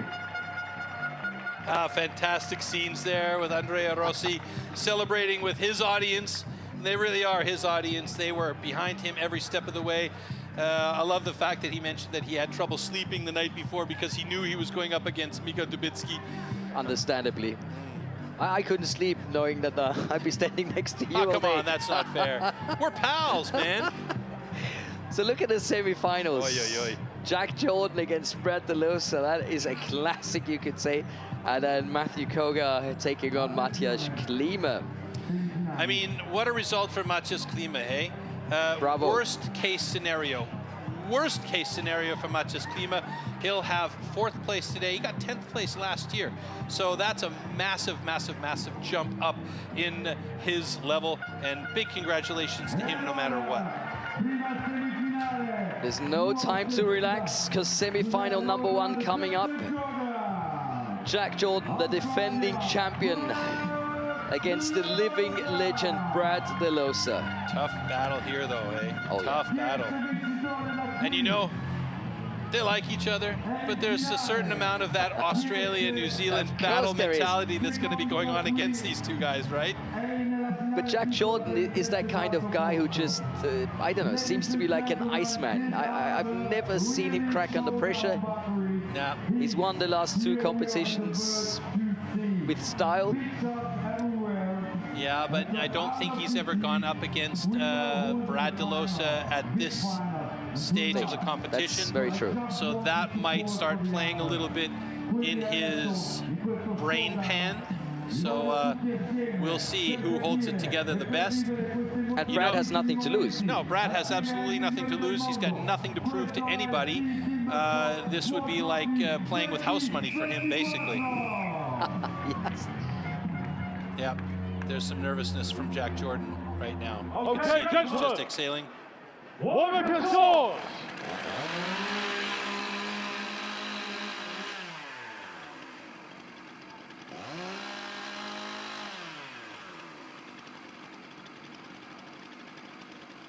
They've had the time trials, they had the round of 16, they had the quarterfinals. So for the 4th time today. 3, 2, 1, go! Dead even start by both of these guys. That is some skill right there. Jack Jordan a little bit faster on that stock saw. Will it make a difference here on the underhand chop?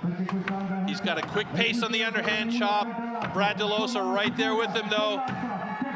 Over to the other side, in sync with each other. Boy, this could be a Rockettes to music if we really wanted to make it work that way. Jordan's through ahead of DeLosa. DeLosa's got a hair hanging on, but this is where DeLosa could really take advantage of Jack Jordan. DeLosa on that single buck is so solid. Jack Jordan a little bit choppy, short strokes, and DeLosa has caught up with him almost. Half a stroke is all it is separating these two guys on the standing block chop. This is a close battle. DeLosa over to the other side of his block ahead of Jack Jordan. Jack Jordan has a huge slab that came out of his block that could be a big advantage for Jordan. He slips through. Is it going to be? Oh! Again, another close one between those two guys. Oh my goodness, 57.85 for Jordan and 58 and change, 58.53 for Brad DeLosa. Let's see what it comes down to when they make the camera and competition control center adjustments. You must be kidding me. Oh my goodness, another monumentally close battle. Holy smokes, folks! 57.65 for Jordan, 57.97 for DeLosa. That's about the second closest heat we've had all day long. And that means Jordan is going to do it and move on to the final. So it's going to come down to see who will go up against Brad DeLosa in that small final, Matt Kogar or Maciej Klima. Wow, wow, wow. What a fight. And the winner is Jack Jordan. So Jordan has done it. He's got himself into his third final in 3 years. The team comes up onto stage and we will set the stage up for heat number 14, or the second heat in the semifinal today, as we look back at some of the action from this epic battle between New Zealand and Australia.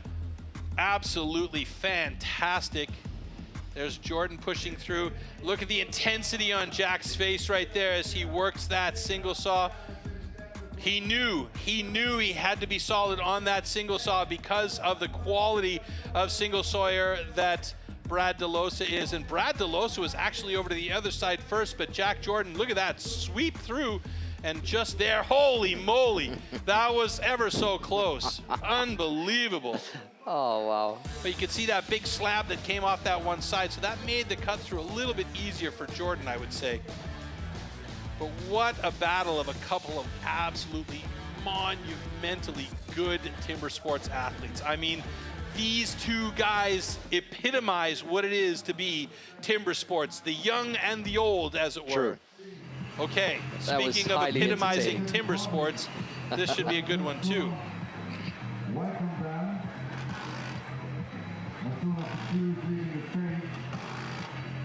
And again, lots of action on stage with this fantastic cleanup crew to make sure that it is pristine and safe for our athletes. Nothing in the way that could slip on or have problems with here.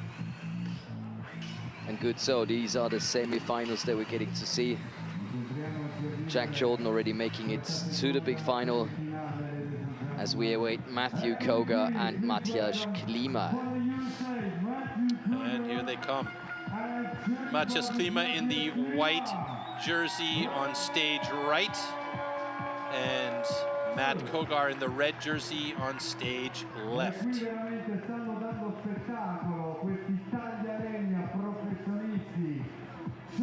So on paper, this should be a clear thing for Matthew Kogar with a personal best of 54.68. You can light that paper on fire with a stick of dynamite at this point, the way that Maciej Klima has been performing. Yeah, I mean, tail of the tape absolutely belongs to Matt Kogar. He's been significantly strong all day long. He hasn't had a single heat where he has been over a minute. He's been always under a minute. Maciej Klima has his work cut out for him. But you know what? When you get to this point and you think, hey, I got fourth place locked up, worst case scenario, it's the same situation as with Brad DeLosa. There's nothing really for him to lose other than just to go for it. He can put it all out there and enjoy this heat against a guy that he knows is an absolutely solid competitor. It's the World Trophy format. That means everything and anything is always possible. And we've seen it happen. Yes, we have. I mean, look what happened with Dubitsky earlier. DQ because one finger wasn't over the line. So those small details are what really make a difference for these guys, right? And that means you have to stay focused all the way. And you also have to watch out for those false starts as well. 2, 1, go! Good start by Klima and Kogar, both of them looking good. Klima is very good with this saw. Nice even start, heading to the underhand chop starting for both of these guys, right in sync with each other. Klima looking good, and he is going to keep up with Matt Kogar. Klima moving over to the other side, 2 strokes ahead of Kogar. Will he get through that block ahead of Kogar? Uh-oh, we got a problem with Matt Kogar there as he stopped chopping for whatever reason. Klima is continuing on, and he is going towards the single buck. The saw is still on. Oh, the saw is still on. That means it's going to be a DQ for him, and you called it. You called it. Unbelievable. He needed to turn off that saw, otherwise it counts as a DQ, and that means Matthias Klima is going to go to the final against Jack Jordan. Oh my God, what a crazy turn of events here for Matt like Kogar. Ferry Swan last year. Oh man, yeah. Oh my word. What a madhouse situation, and you can see now Matt Kogar is absolutely angry with himself. He's going to finish this heat, but he knows exactly what's going to happen. Matthias Klima now can just relax, save a little bit of energy, because I think he also knows what's happened as well, and he is going to go to that stage and move on to the next round into the final, and he knows it exactly because he knew once he went back over for that single buck and saw that saw running. That is a crazy event, and there goes the flag with a bit of style in the air from Andy Hall and Matt Kogar. Talk about surprises. Absolutely surprising, but you called it. You absolutely called it. Anything and everything can happen here, Floaty, and we just witnessed that here. It's your fault, buddy. You jinxed him. I'm going to tell on you. Please don't tell him. Please don't tell him. Oh, my goodness. I really feel bad for Matt Kogar. He must be absolutely gutted because that was an uncommon mistake for him. And you can talk to Ferry Swan about this, who had the same problem last year. Yeah, or, you know, plenty of other athletes who wanted to put down the saw. It happened to Danny Martin. He put down the saw, it fell over on its side as well. So we have disqualification for not turning the chainsaw off before starting the next discipline. So the winner is Matthias Klima. Wow, Matthias Klima's first final, and who's he going up against? Jack Jordan. That is madness right there. Madness. And Matthias has not been under a minute today. Nope. And he's reached the final. That's crazy.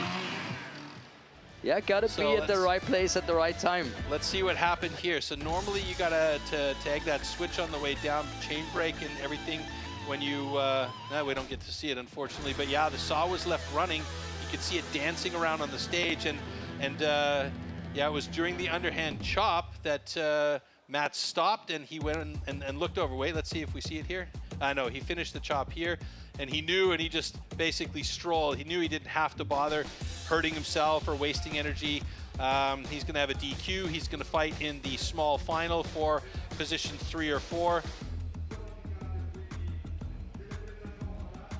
And I think at this point it was Matt just getting the anger out on the blocks to finish up that heat. I mean, that is just that is a gutsy performance by Matt Kogar.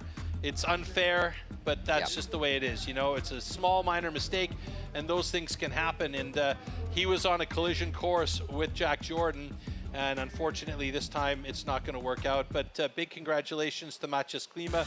He's been lucky to be good, and good to be lucky all day long. So he's going to get himself into the finals. And now, worst case scenario for Matthias Klima is second place. He's going to have a silver medal. Worst case. Worst case. Maybe Matthias is using like telekinesis or something to mess with the other guys. I don't know. It's a tough call. So stage is ready. There's a lot of staff discussions going on stage right now to make sure that everything is absolutely prepared. They're doing a block change on the 2 big blocks there. So with 2 heats still to come, they need some fresh blocks up there, and that gives these guys a chance to get the stage set up. It's actually part of the rule book where between the semifinals and the finals, there needs to be a little bit of a longer break in order to give these guys a chance to get a little bit of breathing, you know, refresh themselves. you know, so tough to compete. Absolutely makes sense. And if we take a look at the finals here, let me just get my mouse. Come on, boy. There we go. So in our small final, we got Brad DeLosa going up against Matthew Kogar. How about that sorry, for bronze? But Matthew Kogar and Brad DeLosa in a small final. I mean, that's a world championship final in any other time of the year, right? Unbelievable situations here that have been happening. I mean, great for us, great for the audience. Absolutely fantastic for us in the audience, because it just keeps that excitement rolling and tells you exactly what this trophy format is really all about. Surprises, and that's what we're seeing today. A lot of them. Yeah, absolutely. So who do we got here? Final, Jack Jordan up against Matthias Klima, and as we mentioned, Matthias Klima will have a clear favorite in that final. Worst case scenario, yeah, the clear favorite is definitely Jack Jordan. I mean, he's been under a minute all day long. He's been consistent all day long. And he's been looking winning for a and hat winning trick. and winning in this format. So yeah, this is absolutely his format. He's big, he's strong, he's got the endurance, he knows exactly what he needs to do out there. The guy is unstoppable. But, you know, Matthias Klima using those really crazy brain waves might be messing with them a little bit. So we'll see what happens when those two guys get up for the final. And hopefully we're going to see all these guys in Toulouse this year, because the World Championship is going to be in France. And we're so ready for that. And just to give you a bit of a feel how that's going to be, let's take a look at the next clip we're going to show you.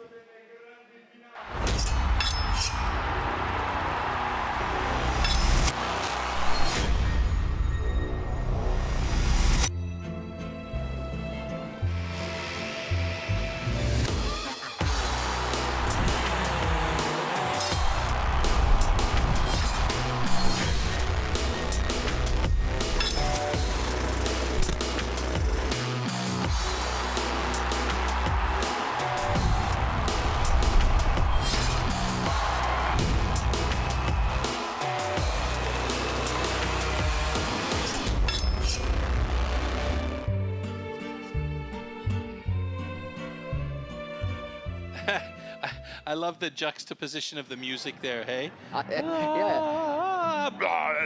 It's a shame that the audience didn't see us dance, but there's another good reason for some dancing. It's the competitions that we're going to be streaming live in 2024. As you can see today, we've had the Rookie World Championship and, of course, the World Trophy that is going into the small final and the big final. So far, this day's been fantastic. And in June, it's going to be the British Championships on the 15th and the 16th of June. Yep, live stream from Malvern in Great Britain. Also, sorry. No, go ahead. The U.S. Championships in Milwaukee, USA, the 26th, 28th of July. French Championships coming up in Saint-Gaudens on the 21st of September. Practice pronouncing that one. 29th of September, we're going to have the European trophy, so the European version of what we got going on today, where all the European athletes try and gain points for next year's World Trophy. And of course, in November, the Team World Championship in Toulouse on the 8th of November. The question is, will Australia be able to five-peat, or is another team going to come in and take it away from them? And on the 9th of November, the World Championships and individual World Championships also from Toulouse. It's going to be an exciting season. We got a lot of action coming your way. So make sure you stay tuned to all the different Timber Sports channels. Don't miss any of them. Don't miss any of them. And if you want to get involved in the conversations, there's also hashtag Kiss My Axe. Kiss My Axe, which I really like. And of course, STIHL Timbersports. So get involved in the conversation. If you're at an event, take pictures, post them, enjoy. And if you're not in an event, and if you want to find out a little bit more, there's still take pictures and post them. Still take pictures and post them. Just be nice about it, yeah, folks. All right. And of course, we've got some information from our partners coming up as well. Oh, yes. And I'm sure you're going to enjoy that.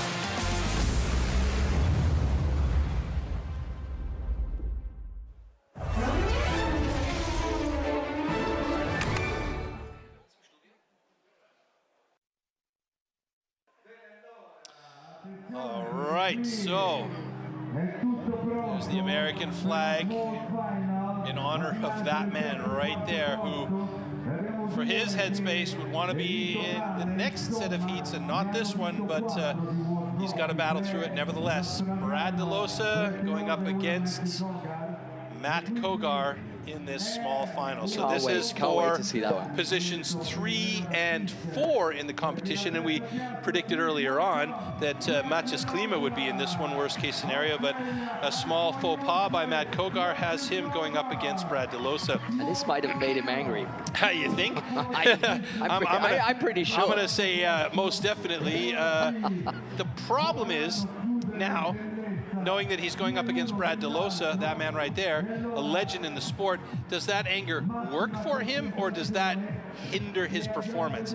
Now, I suspect, knowing Matt Kogar and the way that we've seen him perform in years past, that that is going to light a fire under his butt and make him perform even better in this small final.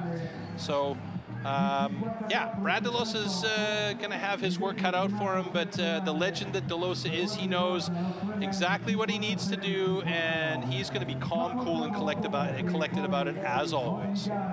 What about fitness, Troy? What do you think? Well, that's a tough call. Both of these guys are so fit. I mean, Matt Kogar, he's got the age advantage, definitely, against Brad DeLosa, but Brad DeLosa is a guy that just never seems to age. Yeah, he gets a little bit of gray hair, but he still looks good. He's still fit, you know. In fact, I think he might even be more fit in the last 2 seasons that we've seen him than we've seen him in years past. So he's taking good care of himself. We know from the past that the further we get in the tournament, the slower the times get normally. Normally, with but a few exceptions. That's not what we're seeing with Matt. To your timber. 3, 2, 1, go! Holy moly. Great start by both of these guys. Matt making a fat cut to try and make sure he's got thin. Uh-oh. He really made sure that that machine was off this time, but that gave the advantage to Brad DeLosa as he headed over to that underhand chop. But Matt Kogar cutting hard and fast, moving over to the other side of that underhand chop, about 2 drivers behind Brad DeLosa, and he's actually managed to get through it faster than DeLosa, but now DeLosa's going to have to work on that single buck to catch up with Matt Kogar, and I would say these guys are both really evenly matched on the single saw. Matt Kogar looking good as he is almost at the bottom. Big bow on that misery whip. He gets through it though, and Matt moved over to the standing block chop, so I'm going to say he's taken that anger out from that earlier round on these blocks right now, as both of them move over to the second side of their standing block chop at exactly the same time. It's hit for both of these guys. Who's going to drop it first and take 3rd place? It's going to be Matt Kogar. Matt Kogar takes 3rd place in the competition. He will be your bronze medalist, and barring any DQ because something's running or dropped or missing on stage. No yellow flags. No yellow flags, and that was an amazing heat there.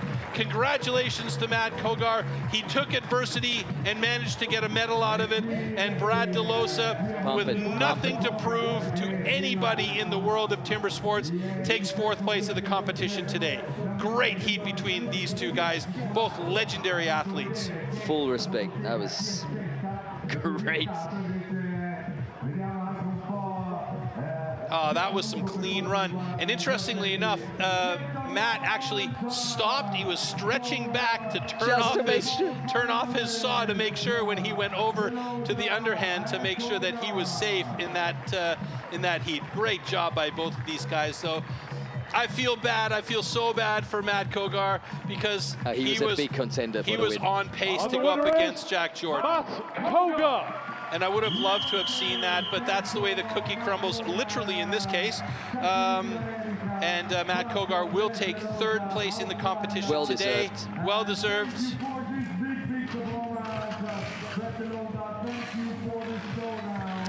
Let's look at this again here in the slow-mos. Brad DeLosa and Matt Kogar both getting really quickly onto that stock saw cut. And you can see here, Matt a little sticky there, but he was quick. He went over to the other side, and he was just not having any of it from this block, you know? Bad block, bad block. Bad block. Exactly. Yeah.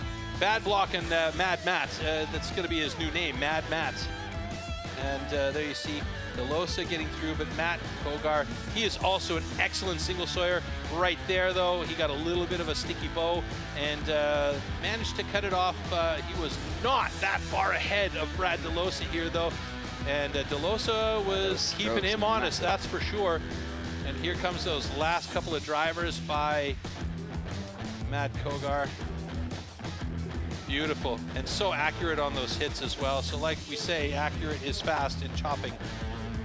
And I think he's more or less relieved there, but also, you know, he's gonna be replaying that situation in his head. How can I get off that saw in the future and not have to deal with that situation, yeah? Ever again, yeah. Watch here, there's that last driver for Matt Kogar, and I think it was only one more after that by Brad Delosa. Wow. Just fantastic visuals here from our camera crew. Very, very nice. And here we go. We are ready for the big final here at the STIHL Timbersports World Trophy 2024 in Milano. This was the unexpected heat of the day. Oh, yeah. One of the guys, yeah, sure, Jack Jordan, Matthias Klima, not so much. But you know what? Happy to see him there. By luck of the draw or by luck of what happened out there, Matthias Klima gets an opportunity now to show why he is where he is and what he's able to do. You can see the tail of the tape definitely has the advantage going to Jack Jordan. But like we said with Red Merknoll last year, that little push forward, small mistake by somebody else, and that could be the confidence boost that you need to really take your game to the next level. Will that be the case here for Matthias Klima? Could we have a massive upset? Anything is possible. You called it before that semifinal. I'm not saying anything now. And now you're not allowed to say anything because you're going to blast it out of. But he's made it to the final. Let's just. He's made it to the final, and he and we can enjoy this final no matter what happens with either of these guys on stage. This will be an exciting heat for both of them. And that, of course, might be something that Jack is thinking about. Yeah. How did he make it to the final? You know? Yeah. It's so easy to make a mistake or two. I don't think you can overthink it too much, though. Matthias is here. He's going to enjoy this moment no matter what. He's going to go home. And he should. And at the worst case with a silver medal. And if he's really lucky and really goes for it, he might have the gold today. We're going to cross our fingers for a good heat for both of these guys and for our audience. And here we go. It's the final heat here at the 2024 World Trophy from Milan, Italy. Let's drop this axe and go for it. Stand to your timber. 3, 2, 1, go! Oh yes, Matthias is hot to trot. You can see he got that saw up there quickly, and Matthias has got a good cut there as he heads over to the underhand chop. This is going to be a tight one here. Jack Jordan is very fast with that axe, but Matthias is definitely keeping up and keeping that pace. Jack Jordan over to the second side, 2 strokes ahead of Matthias Klima, who is now on his second side. And is it going to be Jack Jordan getting over to that underhand or that single buck as quickly as he did before? It will be. A little bit of a hop by his saw to get it into the groove, and now Matthias Klima joins him on that single buck. Jack pushing hard, Matthias trying to fight that saw through. You see the flow is definitely cleaner for Jack Jordan. Matthias Klima struggling a little bit as he forces that saw a bit too much, and now Jack Jordan definitely with the advantage on the standing block chop. Man is a machine. Matthias Klima drops that cookie on single buck, and now Jack Jordan is on the second side. Oh my God, could that be a world record? It's a new world record! Oh my goodness! That popped off the top of that block. That was an absolutely incredible run from Jack Jordan. And he's got a world record. And not only a world record, but it's a world record by a bullet. Matthias Klima still fighting to get through the second side of his block. And right now he drops it in a time of 1:17.00. Wow, though. Just like last year in the final, winning the trophy with a world record. This man is a legend. Absolutely incredible. But what's more interesting for me is how the block came off that thing. He didn't cut it off and it didn't go flying across. It like hopped up and went down. I want to see the replay on that. If you guys in the truck can hear me, I definitely want to replay on the backside of that cut from Jack Jordan on that last driver. That was the most incredible final cut I've ever seen in my life. It was the weirdest thing. Maybe I missed seeing something, but that was Fantastic. Wow. And now the official times have been set up. World record 52:53. So a good second faster than last year's trophy world record. Hey, if he keeps going like this, he's going to be finishing these trophies in 25 seconds. Crazy. Winning it 3 times in a row and 2 times in a row with a new world record. This is insane. Jack Jordan with the hat insane. trick. Absolutely insane. Love it. Yeah. Let's make it official. And the winner is, with a new world record, Jack Jordan. Oh, and is he getting emotional now? Yeah. Or is that just me, you know, having... You can see the smile on his face. It's allowed now, Jack. You're okay with it. Yep. Good job, buddy. Very, very good job. Sensational. As well from Matthias Klima. I mean, I love the fact that he was up there in that final. By hook or by crook, he got there. And he really made Jack Jordan work for it. And maybe it's actually by virtue of Matthias Klima pushing Jack a little bit that he got that world record for the second time in a row. I love that idea, yes. Yeah. That's a I'm going to run with that idea. Yeah, I'll write a book about it. Maybe, yeah. But Matthias Klima looked really good out there, and you could see, yeah, he was ready to go. And Matthias Klima, what a great job here today. Silver medal for him, and that's going to be one that he is going to put on his mantelpiece, and he'll be able to really enjoy that one. You know, he earned it. He fought for it. Look at the dynamics of this man. Watch this, watch this. There's going to be one race. This is it. Oh, it didn't hop up like I thought it did. Maybe the angle that I saw it at, but it was like crazy, you know?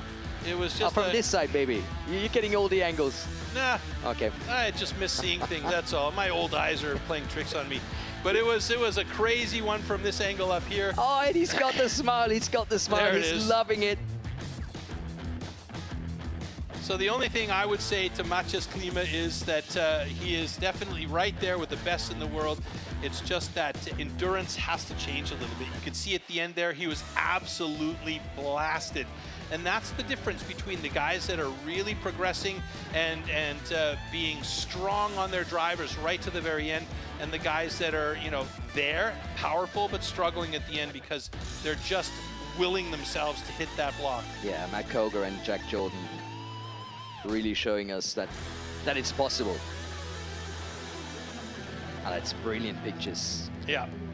And there is the champion. Live right now, I'm here with the winner of the World Trophy 2024, Jack Jordan. What a day today here in Milan. How did you live this competition, this World Trophy here in Milan? What is it all about for you? Yeah, it's great to be here. Great to get another win here. It's yeah, there's a lot of hard work and effort that goes into it at home, and I truly believe that, you know, winning an event like this, that you win it in your backyard at home. You put that hard work in, and yeah, it goes to show when you get here. It's great to be here. I'd like to thank the New Zealand team brought us over here and looked after us. I'd also like to thank everyone back home. A real big thank you to everyone. Couldn't do it without yous. Also my sponsors, Still New Zealand, Forest 360 and Liba. Yeah, you know, it makes coming over here possible, and yeah, really appreciate it. Allora, brevemente in italiano, è contentissimo, tanto lavoro ci ha messo, tanto allenamento e tanto sacrificio, ne valsa la pena vincere qui a Milano. È felice di aver appunto riuscito a raggiungere questo traguardo, e poi adesso andiamo a chiedergli, che ha fatto il nuovo record del mondo. One more question. Did you expect a new world record today? No, I didn't really know what was going on there. Even when I come off, it was a bit of a strange feeling, and yeah, looked up and see that it looked like it was faster than my time from last year. So yeah, over the moon to get another world record like that. Ok, dice che comunque no, non se la stava aspettando, è andata così anche l'anno scorso, non se l'aspettava, e poi alla fine è riuscito in questa ulteriore impresa. Congratulations to Jack Jordan, thank you so much, we can't wait for the prize giving ceremony. Grazie, Milano ti saluta, Milano! Crowd is loving it, Jack Jordan is loving it. And I personally loved when he said, you win a competition like this in your backyard. Yeah, That's exactly right. I mean, these guys work their butts off in their own backyards to make sure they've got the skill level and they're ready to go here. So as we take a quick look at the final results, there you see Jack Jordan on top, Maciej Klima officially in second place, and Matt Kogar with the bronze medal today in third place. So good job and congratulations to those three guys. So that is the final result for all 16 athletes. Of course, if you lose in the round of 16, then you're ranked with the time that you delivered. Or if you had a DQ like Michal Dubitsky, then that makes your position at the end of the day. But what an amazing competition. How enjoyable was that? This had everything you could wish for. Yeah, this had the excitement from the top to the bottom.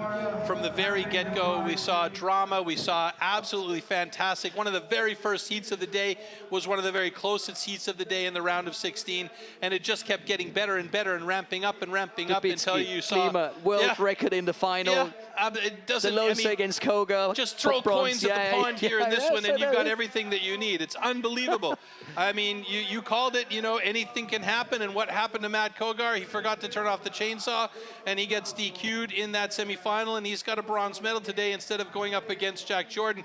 That would have been a monumental battle, and I think we're going to see those two guys aiming for each other come next season. Oh, yeah. Yep, I think so too. But boy, I tell you, that was quite a day here. And only one more thing missing, and that, of course, is the winners' ceremony. Yes.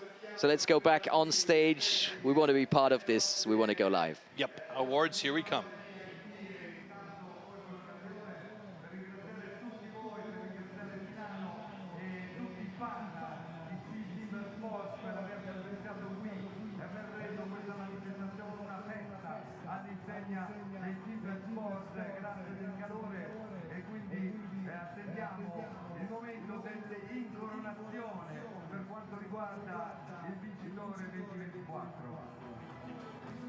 Now, ladies and gentlemen, we are back live again. Thank you for this fantastic competition. It was really, really a beauty following this adrenalinic World Trophy 2024. E allora benvenuti alla cerimonia ufficiale di premiazione di STIHL TIMBERSPORTS World Trophy 2024 qui a Milano. Abbiamo già ringraziato tutti i finalisti. Allora arriviamo al podio. This is the podium.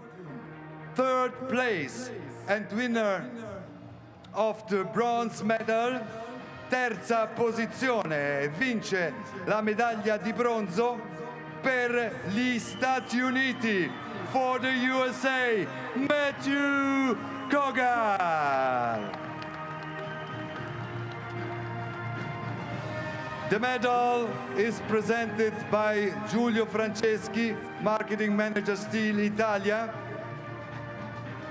Il premio viene consegnato dal Marketing Manager STIHL Italia, il signor Giulio Franceschi.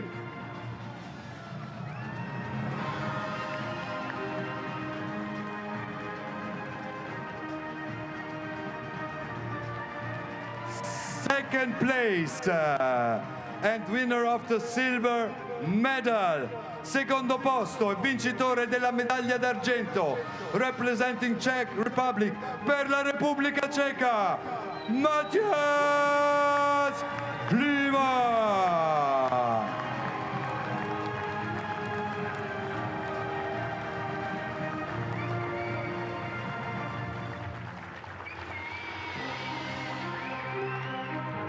The medal is presented by Mr. Giulio Franceschi, Marketing Manager STIHL Italy.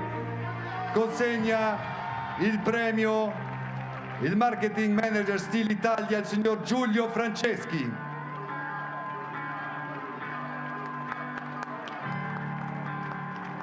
Congratulations. And now, ladies and gentlemen, first place and winner of the gold medal and World Trophy Champion 2024. E allora, vincitore e medaglia d'oro del World Trophy e campione World Trophy 2024, representing New Zealand per la Nuova Zelanda, Jack Jordan. Jack Jordan. Jack Jordan. New Zealand.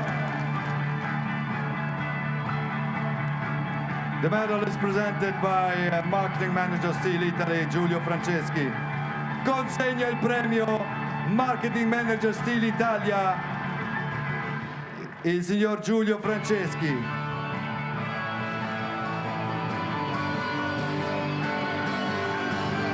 Congratulations.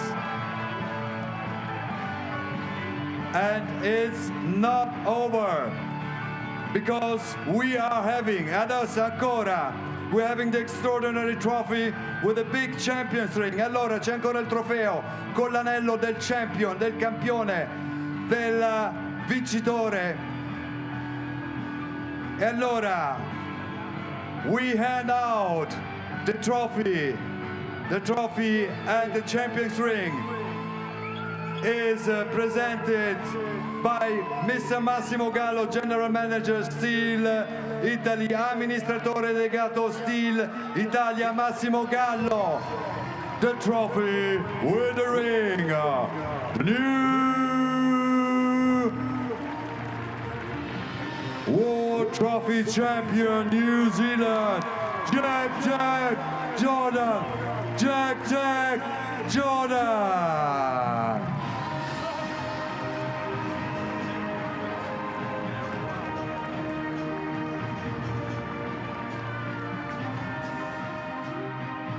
And now, ladies and gentlemen, signore e signori, in onore del vincitore, in honor of the winner, sentiamo l'inno nazionale della Nuova Zelanda. In honor to the winner, we have the national anthem of New Zealand.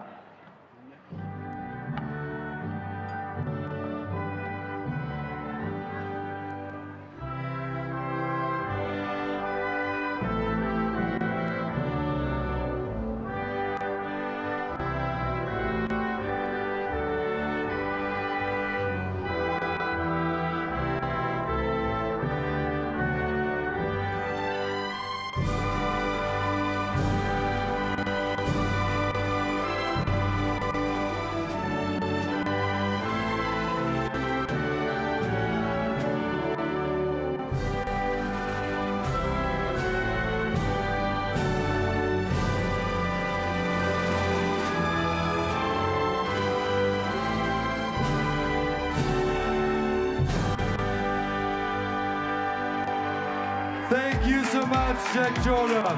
And now we are having the champagne shower. La doccia di champagne. Hey! Hey! Facciamoci sentire! Allora la carrellata di atleti, tutti quanti on the stage, all the athletes back on stage. Congratulations, STIHL Timbersports World Trophy 2024. These are the protagonists, i protagonisti. Tutti assieme, è una giornata magnifica, una giornata spettacolare, una giornata da incorniciare, grazie agli atleti, ma grazie anche a tutti voi che magnificamente avete arricchito questa arena con il vostro calore, con il vostro tifo. Grazie, thank you so much. Ci vediamo alle prossime uscite di STIHL Timbersports.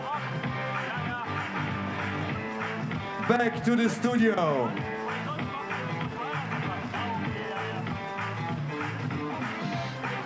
Jack Jordan, what a champion. Jack Jordan, yeah. Unbelievable. He's going to need a new closet for all of those rings and trophies that he's receiving here.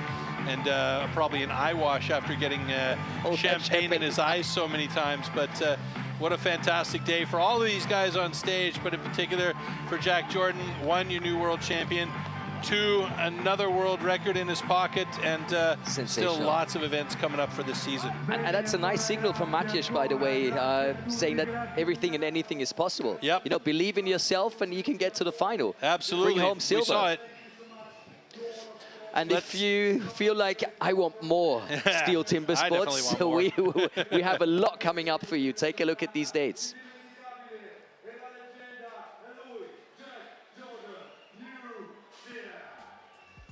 So upcoming events were supposed to come onto our screen here, but nothing so far. But we do have a lot of events coming up this season, live streams. Here we go. So right now we just finished up the World Trophy here in Milan, Italy. Fantastic day, 15 to 16 of June. British Championships in Malvern, Great Britain, part of a great festival that they have there. From the 26th to the 28th of July, the US Championships coming to you from Milwaukee. I'm going to try this one, 21 September, French Pro Championships, Saint-Gaudin. Oh, I love it. In France. It's all live streams coming up in this season so far. Yeah, European Trophy from Bellinzona in Switzerland on the 29th of September, and then on the 8th and the 9th of November. Team World Championship and the individual World Champion. The big question there is, will Australia 5-peat as a Team World Champion? It's pretty tough to beat them at this point in time. But, very tough, but yeah. New Zealand is looking strong. The New Zealand US is looking strong. not too bad. The US is looking very good. And like we saw here today, anything and everything can happen on these stages when these guys get out there and battle in all of these different formats. And boy, I tell you, today was absolutely fantastic. What a way to write this one off. I mean, can't say much more. Let's watch the highlights and say goodbye from Milano Congressi Bella Italia. Ciao. Ciao.